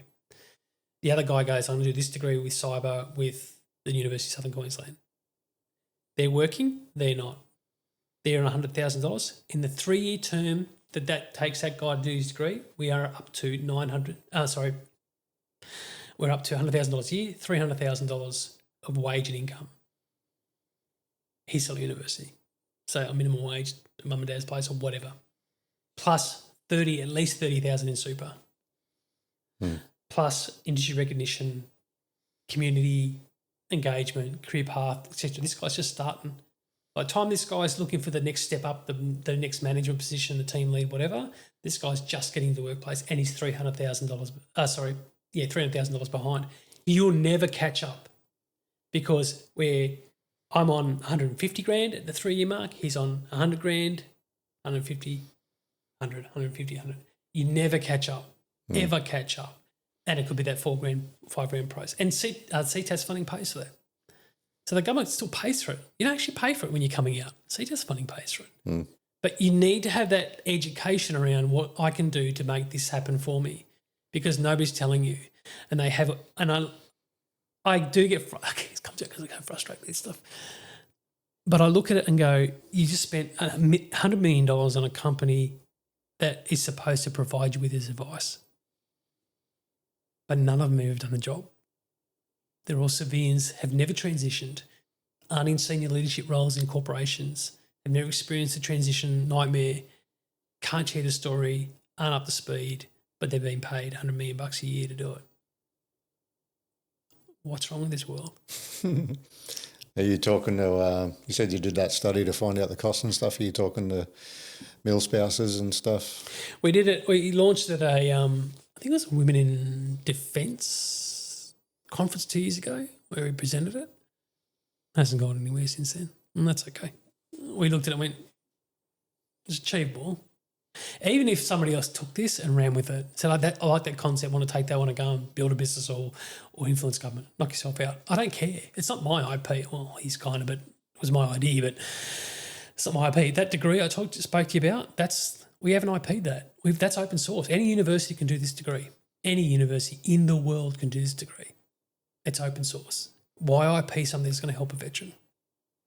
Why be the only one who can make money out of it? It's not about making money. It's about making sure that they're looked after and not screwed at every point. Yeah. Because it's not about me and it's not about you. It's about them. Even getting the word out to people to that they can do it off their own back. Like you're saying, it doesn't cost much to do a course, even if it wasn't funded. They're making their money back. Yeah. I don't know many courses that, with the right course, I guess, with the right motivation, it doesn't give you return on investment. Yeah. And that's the way they're geared. Yeah. I always thought university degrees were a crock of shit and it didn't get you anything and blah, blah, blah, blah. And I did my exercise physiology degree and fuck, my whole life changed. Amazing, isn't it? But doing the right degree. Yeah. And having the right university and having the right support. There are degrees that you can't do this model in. Like you can't do a medical degree in this model. You just can't be a doctor in this model or be a nurse, be a teacher. But having said that, I think it only suits certain models. But if you're a university and you're not paying attention to what we build at University of Southern Queensland in the papers that we've published, then you're not. I always have a bit of a laugh when on LinkedIn and I see this advertisement from a university, generally Melbourne way, saying do this cybersecurity degree. Or even the one I like better is do the Bachelor of Criminology to become a police officer. Fuck off. I don't know any coppers in the world who's ever been more successful than the other copper who came out of the farm in policing because they had a BA of criminology. Spare me. I mean, most of those people end up in the correction space. But if you want the right degree, you've got to look at the industry. Like, to me, a degree in cyber is worth nothing. It isn't. But it's a farm. It's literally that. For me, it's about you've proven yourself in this space in 1 year rather than 3. You've spent next to nothing on it. But it's a next step that gives you the big street cred. It's the masters and the PhD. Because you turn around and you go, well, who's got that space and who can talk about that? And where's that thought? How do we bring those thoughts together? It's something that a lot of veterans just don't think about. They go and do an MBA, and I love that. Like car sales, everybody's got one. Nobody gives a rat's about an MBA. What's it give you? Nothing. It's like doing a director's course. Really? Do you really want to be a director? Why? Because that's cool? Yeah, I guess you go to jail first for a cyber breach. You do, buddy, because you're the director. So there's a lot of nuance with that. People just don't understand. I mean, I am speaking fairly broadly, but I think you have to wind yourself back. Not most people that are coming out of the military are very financially secure, emotionally stable in this environment, or have the network to move into another role that's effectively their next career space. They generally move out into something that they can survive off for the next 12 months while they get their shit together and try to work out how the world operates. That's the challenge. And when they get into that space, they're lost because their community's gone, and they generally get into some community that's not the best for them. And that's one of the reasons why we went on and build Range Day, Breathe. Yeah, what's the archery program? Yes, that was interesting. When I was at the police force and I was in internal affairs, or ESD, I started up. There's a program in the United States called the National Archery in the Schools program. So I was just thinking you went from being the most hated person in the army to the most hated person in the police. Yeah. MPs to IA. It's all for promotion. Hate me for a little while. If you know me, you don't care. Yeah, well, there is that. But you do learn a lot. I must say, if you know how it operates, then you know how to get around it. Put it that way. I like having those conversations when they say, even in interviews, and I've been in a few for jobs, and they say, you tell me about a time when you had a challenging or difficult conversation. Fuck, you just read my resume. Which one do you want to choose? The one that the guy pulled his 2-year-old's teeth out with a pair of pliers in the bathtub because the hot water was too hot and she was crying too much? Do you want that motherfucking one? Or do you want something that's a little bit more sane and yes, I had to performance manage them because they didn't dot an I across the T? We are all very capable of having very challenging and difficult conversations, especially police officers, because that's all they do. They don't pull you over to have a cuddle and a coffee with you. They're pulling you over to you because you're an offender on a particular issue or because something's going on. Anyway. Okay, so Range Day. So I was doing this. I brought the National Archery Schools program into Victoria. It was a US thing. They had about 10 million kids shooting in schools every year. And that wasn't for kids to shoot. That was a mental health program. So we had 21,000 kids, biggest archery group in the Southern Hemisphere by far. We held the biggest tournament, still do hold that title, the biggest tournament in 21,000. 21,000 kids. They didn't realise till we did the math and went, fuck me. Where'd you get 21,000 kids from? They're in the schools. There's thousands of kids. So what we did, right, is we bought the kits from the National Archery Schools program. I went over to the States, got trained up, got certified, brought this into 14 schools in Victoria that paid for the kits. There's a massive reduced price. I trained them up in the coaching framework, and we got them teaching the kids in school. So it's an in-school, they can do it after school, but it's probably an in-school program. So the archery equipment itself, we don't shoot string and sticks. There's nothing more frustrating than going to do something that's really cool and getting a stick, which is your arrow, which is literally a stick, right? And picking up a recurve bow with no sights and equipment on it and trying to be successful. First thing I do is smack my arm with the string, and that's it. I'm done. Especially for young girls, because their arms bend out and their elbows bend out. They got these big, smack that. She'll put the bow down, never shoot it again. So what we did is the NASP used what they call a Genesis bow. And a Genesis bow, the only difference between a bow for you and a bow for me, because bows are generally sized and measured for you, so personal for you, is that it's left-handed and right-handed. I'm left-handed. If you're right-handed, which I guess you are, you're going to shoot a right-handed bow. Although I can shoot that bow and you can shoot my bow, which is at our dominant eye. And it's all in our dominant eye, not what our left-handed and right-handed eyes context is. So we use this piece of equipment, which is when you draw that bow, it's not like it's a compound bow, but when you draw that, it's not a hard let off, hold and rest and shoot. It is stream, it's full pressure, and it's very low pressure. And as you draw that cycle, then you concentrate on everything else you're doing, which is your 11 steps to archery success mentality framework. So, stance, draw, pre-draw, handset, breathing, all that sort of stuff. And what they found is that from all their study in the States is that it improves school attendance because kids want to come and shoot because they can shoot because they're successful.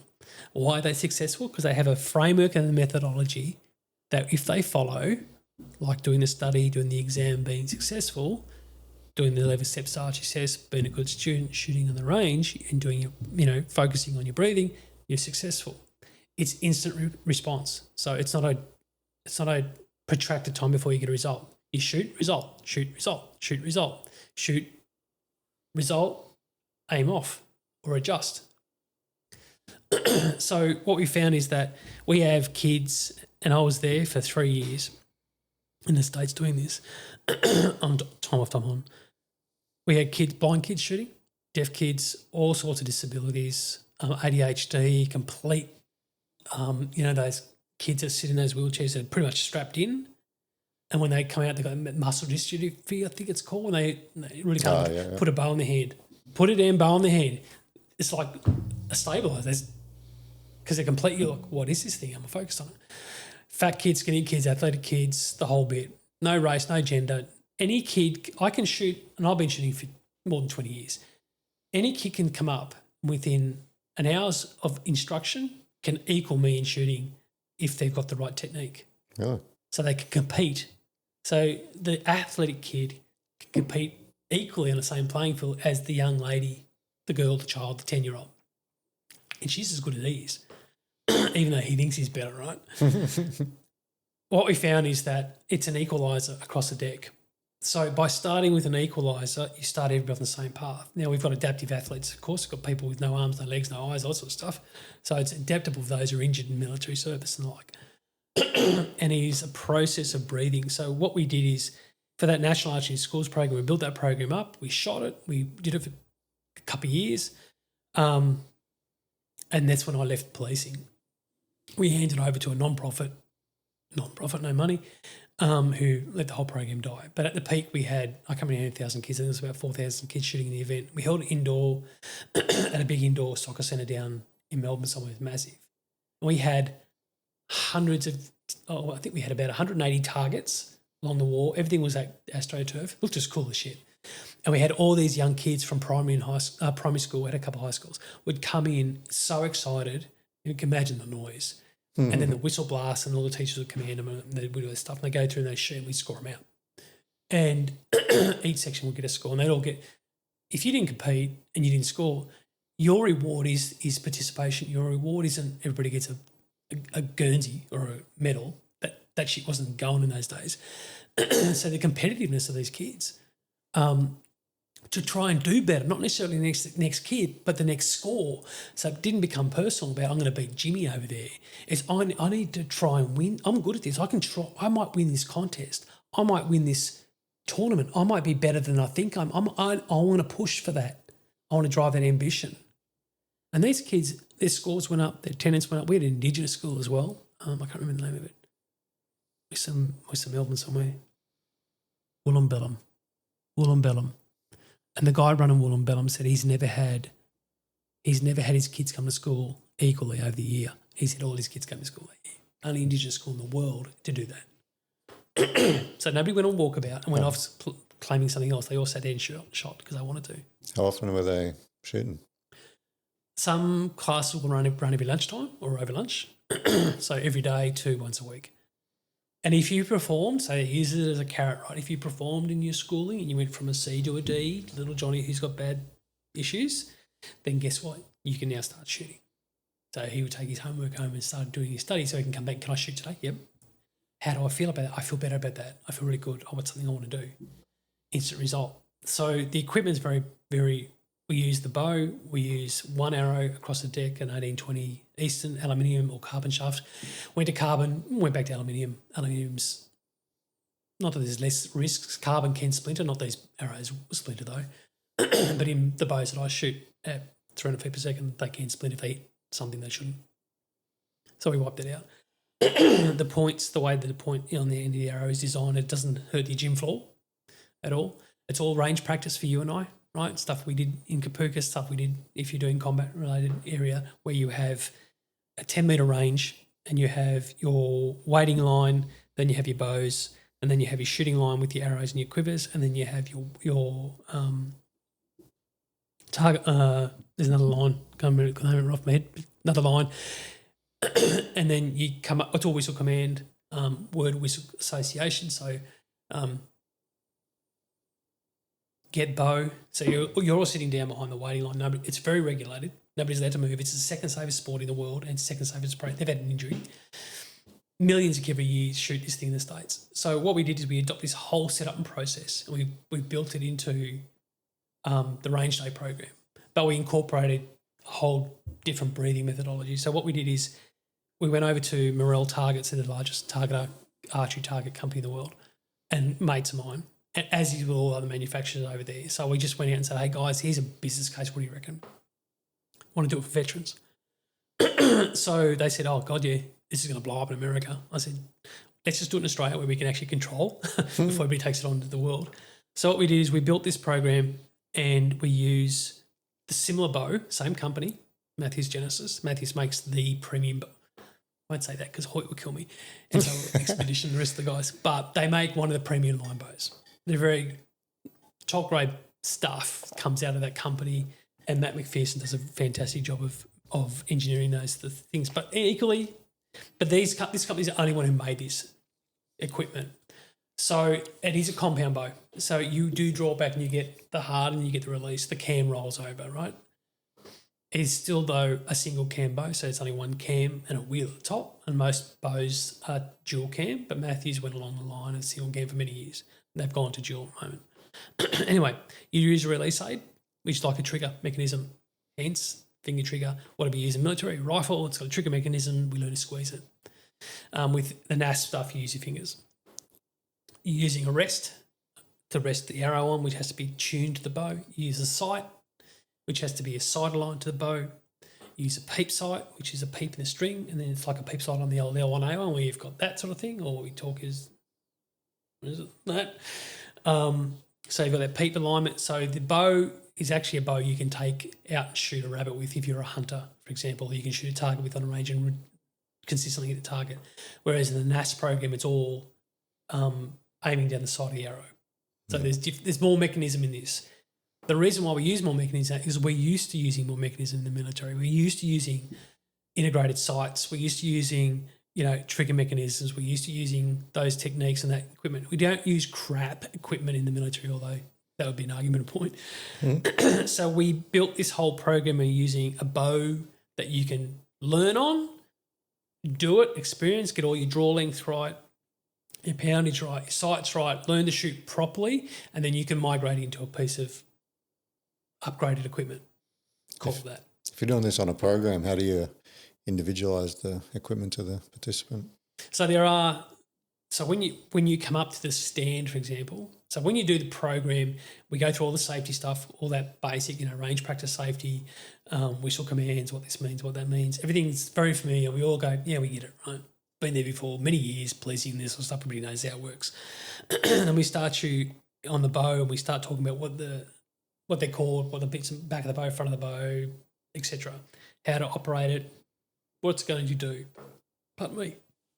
Then we measure your hand. Your hand has an actual measurement, and we have a release aid that it has increments from measurement that align to where you need to draw your bow back or your bow to. So you have an anchor point on your face.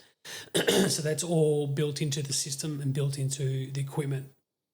The equipment on the bow isn't, your $500 or $1,000 sight, so to speak. It's basic stuff, but it works. And the reason why it works is, and it works for you and me, then the next 500 people doing it. So it's got that rigor about it. It's not something finicky and something plastic. So when you get to learn it, we go through the draw length. First of all, you go through your dominant eye, because that'll determine which your left or right bow, handed bow.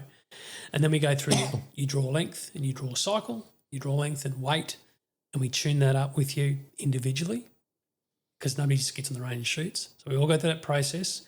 And then once we've got the bow to you, then we start doing some test shooting. So everybody gets up and does a couple of test shots. We're seeing how close we get and learning how to aim with the peep sight and your 3 pins, because there's 3 pins on the thing. I only use 1 pin, but now there's 3. So you get to understand how to actually aim. We're actually teaching you proper bow shooting in terms of how to pull it together, along with that 11 steps archery success whole framework that underpins it. What we also do is we incorporate what they call a resonate breathing sequence. This is the mindfulness space coming into it. Anything you do that is not in cadence in some way with your synaptic system is out of step with what you do naturally. So when we were shooting rifles in the military, there was a breathing cadence. So to get that right, particularly in my day, I don't know what it's like now because I haven't been there, but we'd breathe. We'd settle down on the ground in a prone position. We'd settle our rifle on. We get it round about where it is, and we get set up, and then we breathe in, and then we breathe completely out. And then we look where our rifle would go, where our sights would go, and then we breathe in and hold and squeeze and release your breath. That was kind of the shot sequence. Very similar in archery. The cadence is 6 breaths per second. That's why we call it breathe, because the breathing, you have to focus on what you're doing. That's why it's a mindfulness program, because everything you do, you're in the moment. Like you've got this thing pulled back. You're loaded, so to speak. The pressure in this, you can feel it's palpable. It goes through your joints, it goes through your hand position. You're ready to rock and roll. And you've got to get everything pulled all together. How was I training my sight? How do I line my peep up? Have I got this turned the right way out of the road? Am I in alignment? Is it all safe to shoot? Blah, blah, blah. These things it's all concerned around this space, and then you're breathing the 6 cadence, and then you're breathing out that inhale, hold, aim onto point, release, exhale, and you repeat it over and over again. What we sort of coin it to is it's healing every 20 yards. So you go down, you 20 yards, you pull your arrow. Come back. So you shoot from the line. You shoot probably 5 or 6 arrows, generally 5. And then everybody does their shoot, if you're doing it with a group, and then they put their bow back, go behind the waiting line. Then 3 whistle blasts, go get arrow. Everybody walks down, get their arrow, stop at the waiting line down there. One person pulls. If you're scoring, you can score if you want. It's up to you. But one person pulls. The most dangerous part of the whole exercise is not the shooting; it's getting the arrows, because they have a knock on them, as the knock that goes on the string.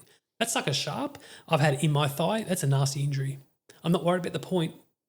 I'm worried about the damn knock. And because you're pulling the pressure out. So if you're standing too close, that's why we have a waiting line. Then the kid behind you or the athlete behind you, pull out, you stab them. That could be somebody else looking at it for a score and gets hit in the eye and they're blind forever. So all that safety is taken care of. So when you pull that arrow, right, what you're doing is you're starting to think, why did that land there? What did I do that wasn't the result of that arrow going straight? Generally, you drop a shot. We always talk about it in shooting. Hey, we don't scrap that one. We drop that shot. So they're all thinking about, okay, how can I do better? What arrow's done what? That might be a bung arrow. Oh, that fletching's been torn off that one. They go back to the waiting line. They put the arrows, go back to the waiting line, sit and wait for everybody to come back. Rinse and repeat. Okay, let's go again. Everybody gets back up, goes, grabs their bow, goes to the shooting line, bows on toes, stand there, wait. Everybody gets settled, real good. Yep. Hit the whistle blast. Or the first two was get bow. So you get whistle blast, get bow, 2 whistle blasts, go down, bows on toes, stand there, wait. We're all right to go. Range is checked. Blow, shoot. In your own time, you shoot your arrows. So you're right. Okay, I got my foot here. I've got 45 degrees at the front. It's shoulder apart. I pick up my bow with the right grip. Okay, I'm going to get my arrow out, put that on. Yeah, knock that properly. Yeah, put that through the rest there. Great. Relay side, connect the relay side. Okay, I'm ready to shoot. Okay, now I want to shoot. Now I've got to bring this up and pull this out. And look at it, side it, get my alignment right, my hand right, everything good, yeah. Okay, breathe, 11 steps. It's written on the wall for you, so you go, you've done that. Okay, breathe, it is. I set on my breath. The reason why we use six cadence, the cadence of 6, the resonate, is in the breathwork space. And I don't know how many train this. I suspect not enough. It is the optimum breath number for your response. What that means is that 6 seconds per minute,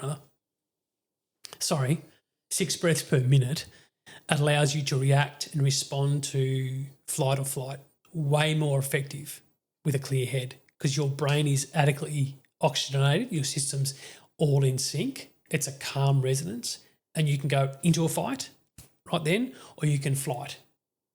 So it gives you that optimize, resonate space to step from. And then you take it further around and then you start to, so when they're shooting and because it's instant success, right? So they get competitive and they go, oh, okay, motherfucker, I can beat you. And then we start that camaraderie stuff. So people go, they get used to the shooting. Once they've done about 4 or 5 ends, they go, okay, I kind of get this. Start making mistakes. So you've got to pull them up all the time and say, guys, bow arm, release aid, you grip, you this, all these instances. So they start to focus back on, but they start to get a bit rowdy, which is what you want. You want competitiveness because that's our brotherhood talking to each other. That's our ribbing. We all laugh, have a bit of a look at someone and say, he looks like a bit of a, whatever. But that's the whole game of shared experience because unless we're encouraging each other with love, which is that's our brotherly, sisterly love, that's not a communicated language that anybody else speaks. Mm-hmm. It's what we speak. So from the outsider, oh my God, how offensive. So-and-so called so-and-so. That's got to be a file for, a discrimination act. Call HR. Yeah, please, spare me. That shared experience. On the battlefield, there's no time for HR. I'm sorry. We're on it. And we need to be switched on. In the policing, it's the same. We've got no time for HR. So these guys are out there shooting and they're starting to be competitive and they're starting to say, how can I take this further? Now I want one. The thing is, you can set up a target here. I mean, you've got a couple metres here. You can sit here all day shooting as much as you like indoors. You can take it down to your garage, your backyard. There's no license to have a bow. Is there a license to shoot one? No. So I could go out the back park there and shoot at a tree? Oh, yeah, but you probably wouldn't get your arrow out. But the point about this is that it's a piece of sporting equipment. Then we don't weaponize this space. We don't talk about it as a weapon until you utilise the thing as a weapon. My knife in the counter over there is not a weapon until I use it as a weapon. I can come in as a police officer and speak to you, happy days, until you pick that thing up and shake it and go, oh, now we're getting escalated.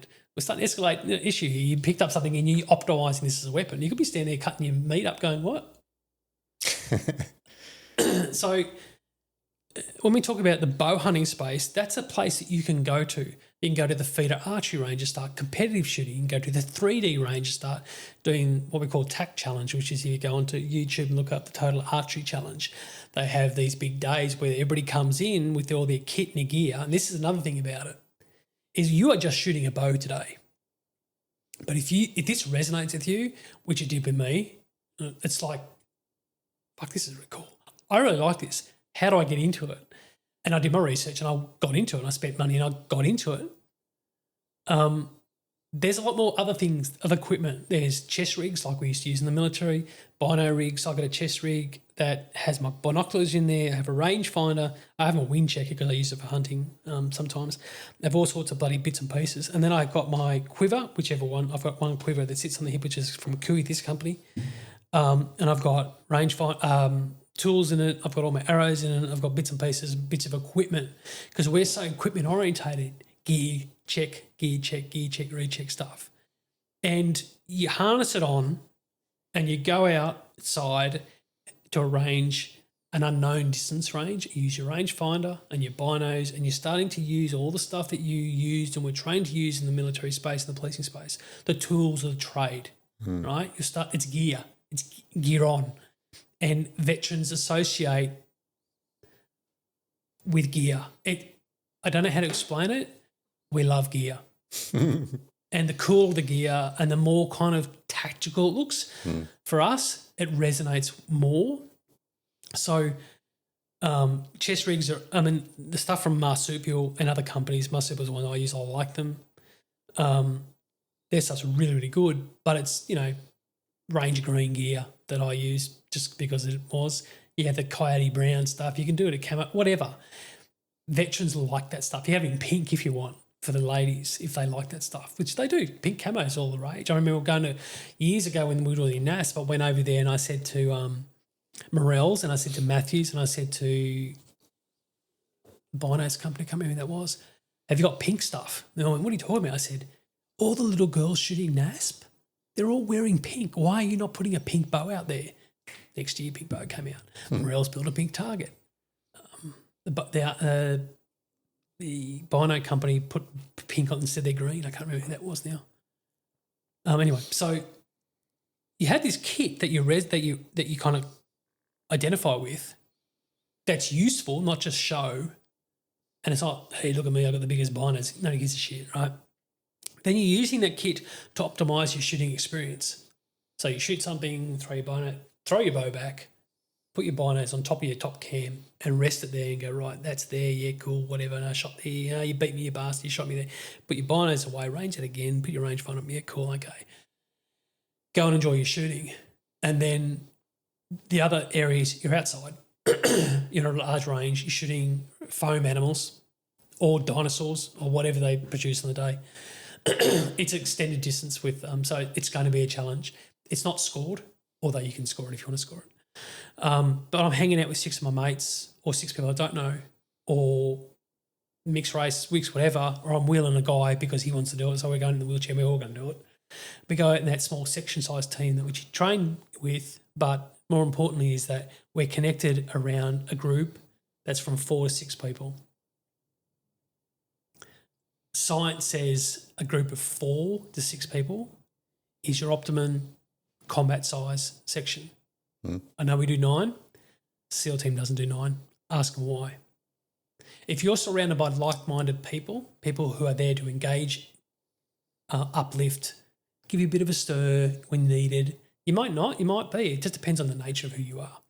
But if you're around people doing the same thing, 6 of them, up to 6 of them, then you start to lift as a person. There's this, I don't know what to call it, but there's this whole, what happens in your head around, I've got my brothers and sisters around me and we're all getting along and we're all just lighthearted.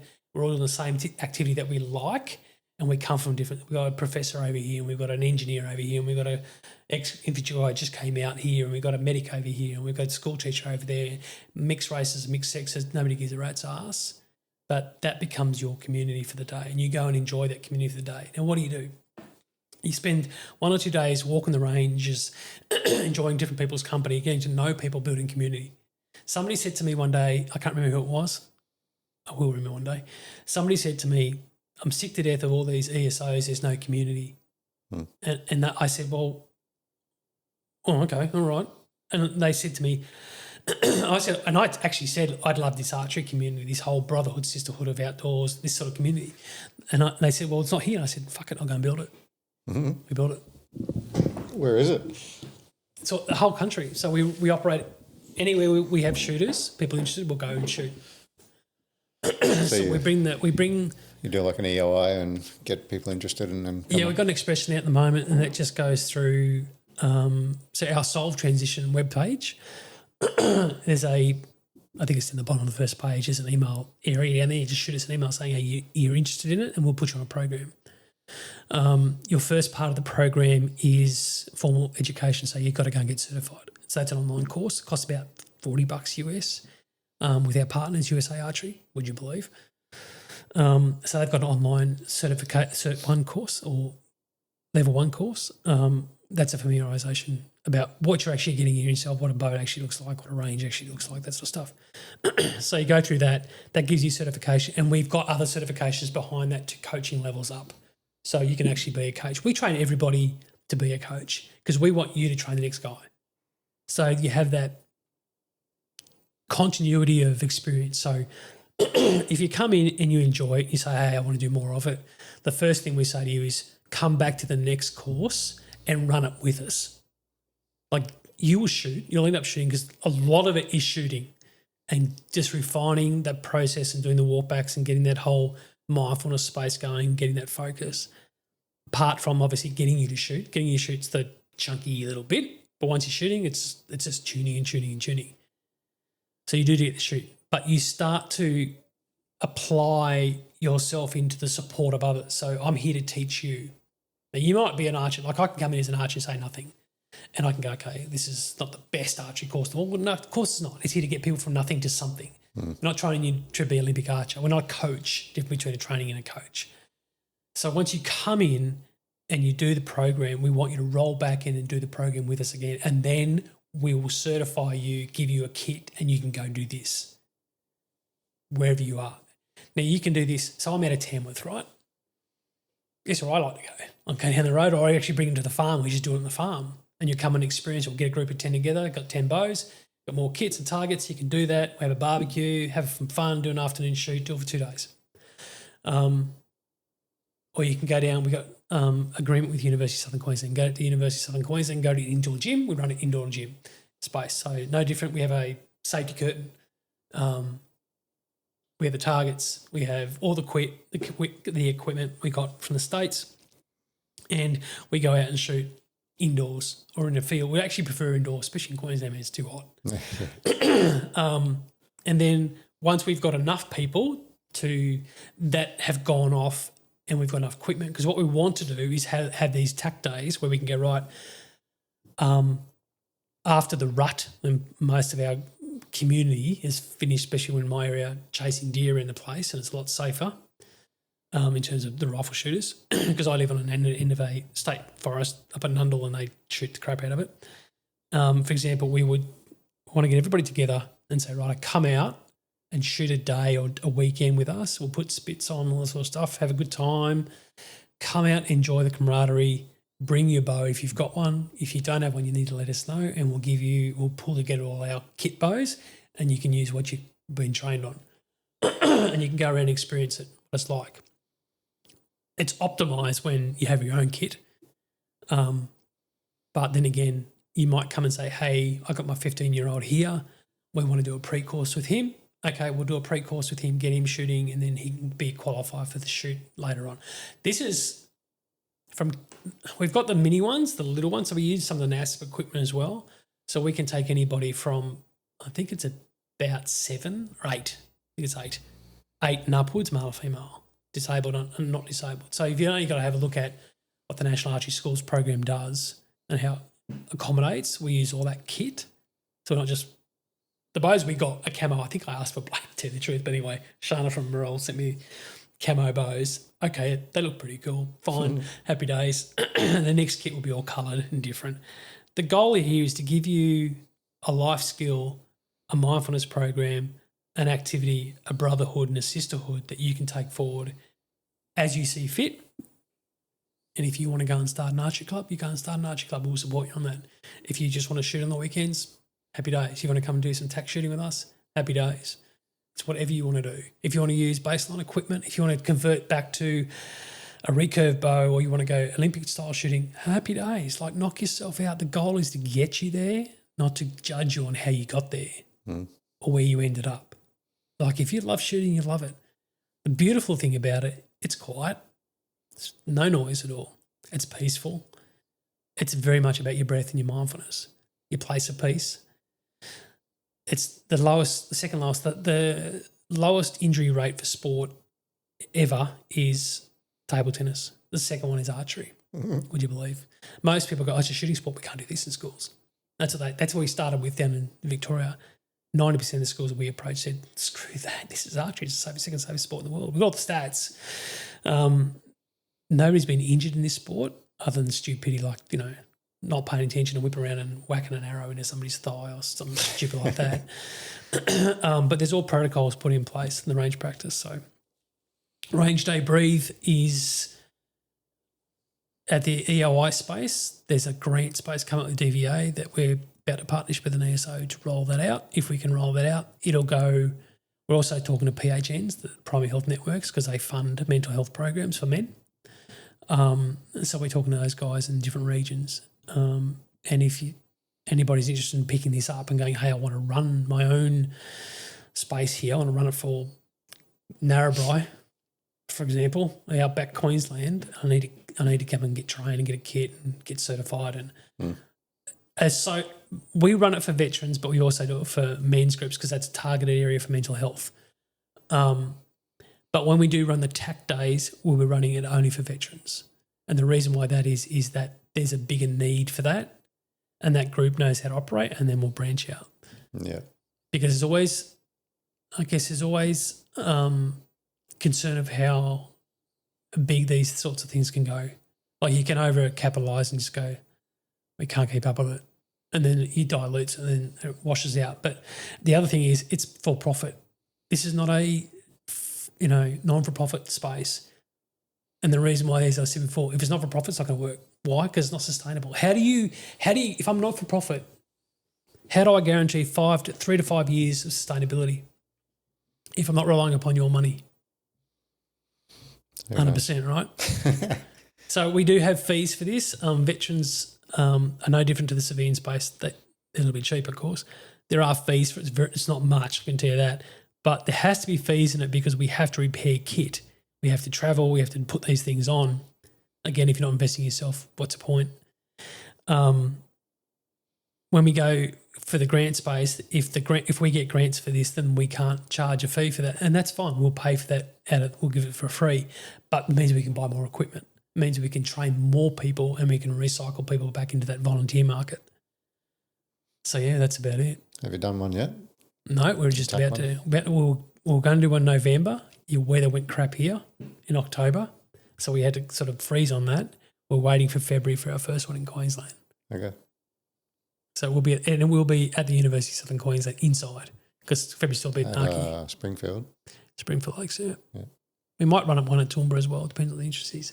But the more people we can get involved in it, the better, so to speak. So, have you got any people signed up yet? Yep, quite a few, which is good, male and female, which is great. A lot of the ladies have put their hand up. And they are annoying me, and rightly so too, because I've been a bit slack on the emails saying, hey, it's coming. Just hold your breath. They're saying, my psych said this, like, we can go. I'm really excited. I'm like, okay, good. I get it. And I love it because you're going to be successful. The day you walk in the door is when your success starts, because you've taken action to be successful. There's some of the moving parts. Man, I can tell you. I kind of get a little bit emotional about it because it kind of saved my life, the shooting stuff. The archery stuff. I mean, I still go shoot firearms, but I don't find it I find archery way more exhilarating. Yeah. Just that grounding experience and clearing your mind. Yep. Beautiful. I'll be keen. Sign me up. Happy days. Yeah. No, it'll be good. You'll enjoy it. You'll have a great time. You really will. What's the cost involved? It's about $250 for the weekend. Oh, yeah? Yeah. Oh, it's around about 250. I think that doesn't include your 40 for your cert, which you have to do before you start. So you have to go online to the US guys. Yeah, we send you the link. You go into that. You do that online course. Doesn't take very long. That gives you your official. Because funnily enough, and I didn't know this until I spoke to Mary Edmonds, who's one of the chiefs at USA Archery, who's a friend of mine from NAS days in the US. Is that you would think I would have thought there's a standard archery program course training package globally. There's not. So a lot of India, Sri Lanka, those sorts of countries over there do a lot of archery. World archeries, they're amazing, but there's no standard training. So when I watch these guys shoot, I look at them and I watch them quite regularly. I go, oh, that's interesting. They're using that different technique here because I train differently. So what the US is looking to do is optimize their training platform, their LMS, and have the same certification training across the deck. So at least there's some standard globally. Now, here in Australia, Archery Australia will run an attendance course. Yeah. The last thing I've got time to do is run every veteran down on an attendance course when we've trained it ourselves and we're certified ourselves. So it makes sense to put online, and then we qualify you on the day. So there's two components to most of the training. One is the theory, and then it's the prac. The program's the prac. So you go and do your theory first, come to us. We don't have to worry about that stuff. We're actually doing the prac while you're doing your range practice. So once you're successful, you've got your ticket to Cert 1 or Cert 2, and then we're training the trainers. You were saying before you could just buy an arrow and shoot it through your apartment. Do you need a certification to buy one? No. You go buy one tomorrow, like you go and buy a can of Coke. What do you need the cert for then? It's how to use it. Because if I gave you a compound bow and all the equipment, I'd say shoot that without hurting yourself. That's not going to happen. You are going to seriously hurt yourself, or put an arrow through the wall, or through the neighbour's cat, or something stupid like that. We did have a young child. Cats are fucking noisy. We did have one accident years ago where a child on Christmas Day was sighting in a new bow that he got, and he shot through the fence and went through a fence and then bounced off and went into the kidney of his neighbour and killed him. Oh shit! Yeah, that was a really freak accident. I was in the police force at that stage, and I was like, "Am I allowed that actually happened?" Because even it was just one of those freaky things. Yeah. Like it's like walking out when you have a hailstorm here. How do we know how many somebody killed from each hailstorm with hailstones like that? It's just your time's up, so to speak. But yeah, final destination. But it's you can go buy one, but trying to get, because when you as men, what we do, we'll go into an archery store and say, which one's the best bow here? What's our best brand? They're going to sell you something, right? Now, most times, if you're up to 40, I'd say, you're probably going to choose a 70-pound bow. A 70-pound bow, that's a lot of weight. That sounds heavy, yeah. Yeah, it's like you can pound it up and pound it down, but it's a very heavy weight, and is a weight we would considerably target towards more of a hunting space because it carries a lot of kinetic energy into the arrow. It's more effective. In fact, the arrows being shot with an arrow with a broadhead is by far the most quickest death we can, as a human, apply to any animal that's on the range. It is a bleed out, and it's less than 10 seconds. And has less damage. It's literally a cut into the archery space, so you bleed out very, very quickly, and you go unconscious. They go unconscious very quickly. So it's a peaceful death. Most animals don't even know they're shot, and they don't know what shooting is, so they don't know shot. But when you hit them with a bullet and the shock, pneumatic shock, the blood, like when I shoot deer, for example, because we eat a lot of deer, you have to cut a portion of that meat out of that animal, and you can't use it. The bruising's way too advanced. Yeah, well. So you might take it through the shoulder, you throw that shoulder away, or give it to not even give it to the dogs, just throw it away.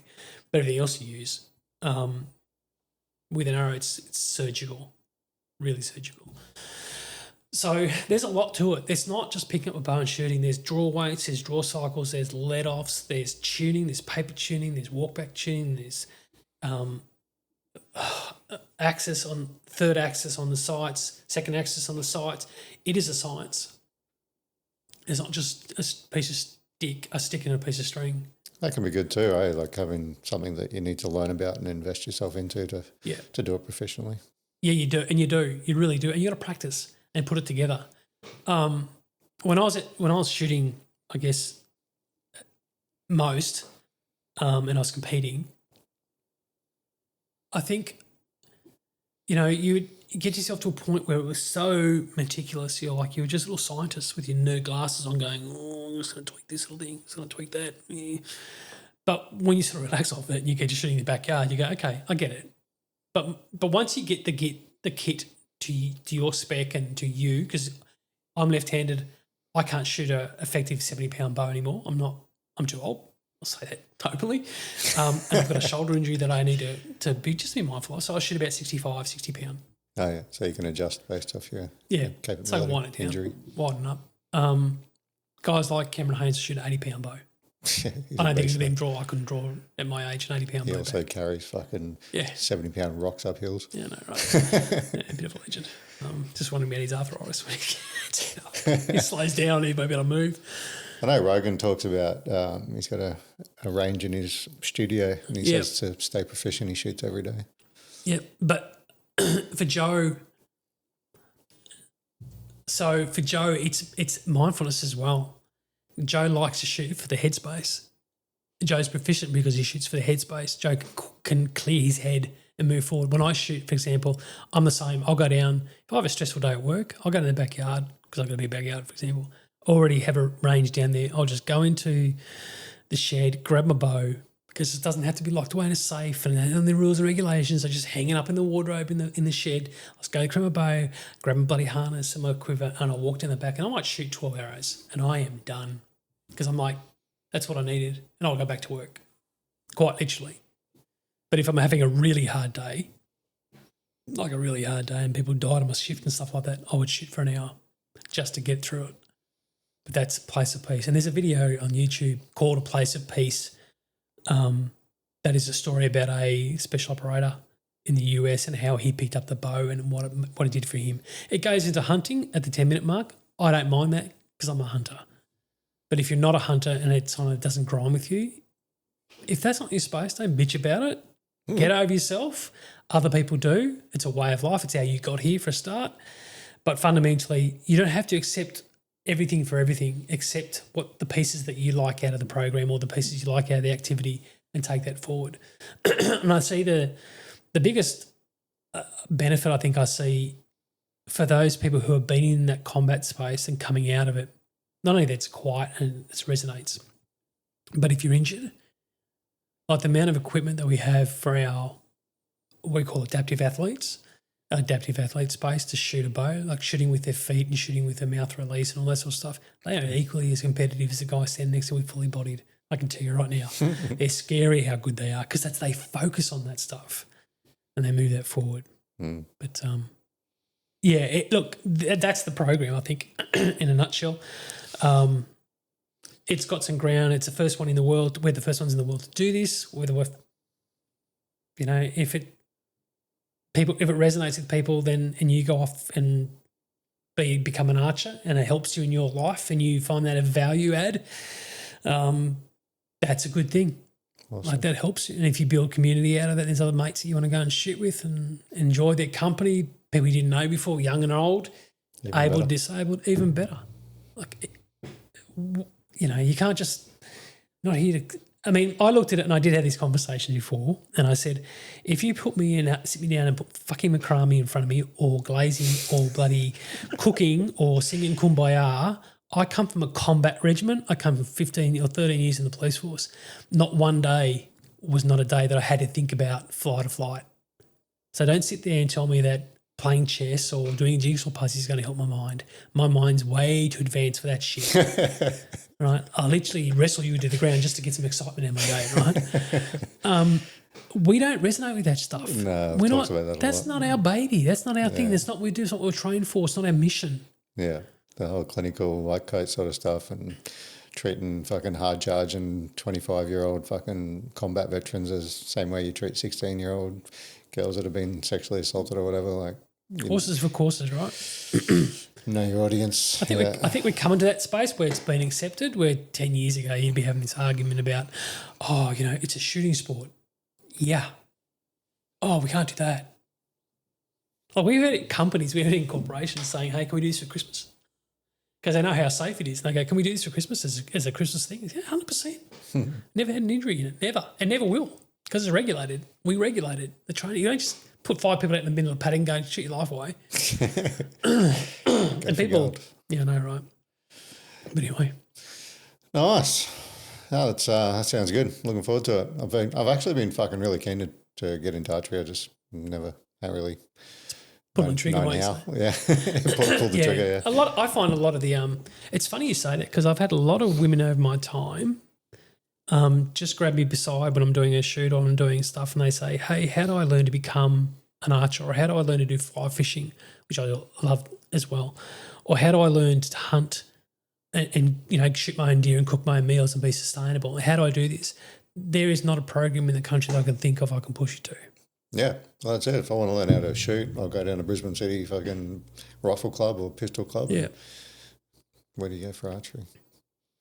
There are clubs around, but, I'm not. There's another story around the NAS program about some of the political impact on that. We might take offline, but this is an activity that is owned by the individual. It's an individual activity. It's not regulated. It's like me sitting down playing Call of Duty, for example, which I love, by the way. Especially when the young kids are squealing because you're masking them. But anyway, it's unregulated, right? Which means it's supported by everybody, which is a community. It's accepted. To go out and shoot and enjoy yourself and shoot an arrow down range at a stationary target that has everything beneficial for you in the social environment and the fabric of our community is a good thing. You can't criticise what you don't know, right? You can make those assumptions. People like to shoot off from the hip all the time and make comments about stuff they have literally no experience in. And I think, I think this type of thing for someone who wants more but still wants to connect to that military mindset around gear, chest rig, a piece of equipment that is an engineering marvel, because it is engineered. It's not just when I say a stick, I am being a bit facetious, but you put the new modern compound bow in front of me and I go, and I have to sit there, I still do now, and I'll watch a ton of videos on the guys that are receiving this stuff and they say this is new technology. I go, okay, all right. So I start to get my mind around it. It's not like picking up the same stick. Everything changes every year. There's new innovation comes out. Why is this doing that? Why is they doing this? And a lot of people become proficient at it and then take it to the next step. And if this bites you and gives you the bug, this is going to be a life skill that you're going to take on. And it's going to generate a whole different world for you. A bit like if people are interested in getting into the cyber landscape, whole different world.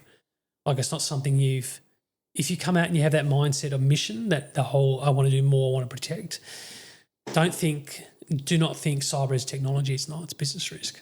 I say that all the time when I do the conferences, turns every technology dude upside down. It's not about technology. Technology is just the enabler. It's a tool set that we use. What governs the tool set? And how do people get involved with your veteran program for the cyberspace stuff? I just go to Solve Transition. Solve. Yeah. Bit of a play on words, but my wife made that name up and I'm like, and she showed me how it sort of fit together. I'm like, that's pretty smart. Because, I said you spend about $16,000 for the marketeer trying to get why that meaning is there. Because when you pull the words apart, veterans in it, transitions in it, solving's in it. She was pretty clear on that. But so you go to the website, it gives you an outline, and then just send us an email and then we'll hook you up and get you on a call. Or you can just book a call by going, you're going to have to go to the email. Go to the website is the best place to go to. And we got a book coming out, it's out, a new book we built on this transition space that is waiting for me to review the hard copy.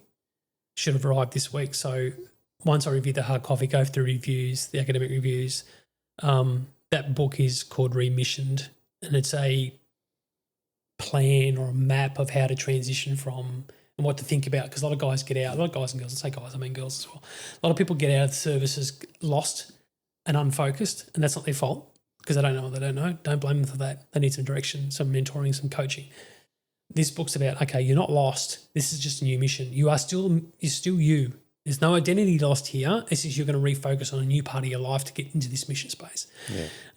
That book talks a lot about that. It doesn't talk about, hey, these are all the courses you should do. It does have some courses in there because we are partnered with some of the biggest providers. We're the only academic partner in Australia for ISC2, which is a major training partner for cyber in the world.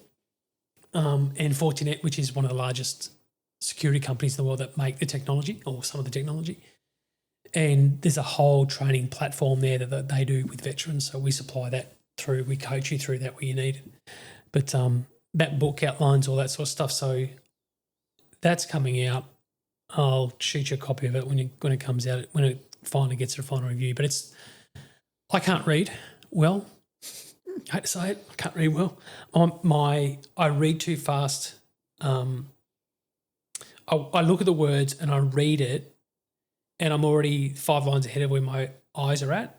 Like it's and you're like, dyslexic. And you have to go back to the top again. Yeah, and if you interrupt me, I've lost the whole page. Like even if I got to the end, you go, oh. I can't, because I think I synthesize at the end of the page the message. Oh, yeah. I don't know why. I don't synthesize the message until I get to the end and go, that's the whole, but it's an in-depth context. So I can read a page and go, I can pull that and more together. I know what the next 5 pages is going to talk about. No. Words, yes. Numbers, no. So this is written with, I just can't remember what we call them in there, takeaways, sound bites. So you'll read a page and I'll have a sound bite on it, like take away this stuff. This is important. Then I'll have, this is what this is. You're not lost. This is where you're at. This is what you need to do. You need to take a breath. Here's a bite, sound bite, next page. And then it goes and refurbishes. And it talks about, in the next chapter, we're going to talk about this. And it's, in this lesson, you will learn. The reason why you learn this is because A, B, C, D, D, right? Yeah. And at the end of the lesson, in this lesson, you have learned ABC. You're now competent to go and do this stuff. That book is written that way. So it's written for us. So it's not lesson planning, you might say. It is written so that you can go, I've done this, I've read this, and that is in context to this next piece, which we've now validated. I understand it. I can move to the next chapter. I can move on. I don't need to keep going over this stuff, I'm confused about the context. So, yeah, it's unusual, right? And it's big words. Big prints and little words for me. Anyway. Cool, man. I'll look forward to it. Yeah, I'll send a copy over.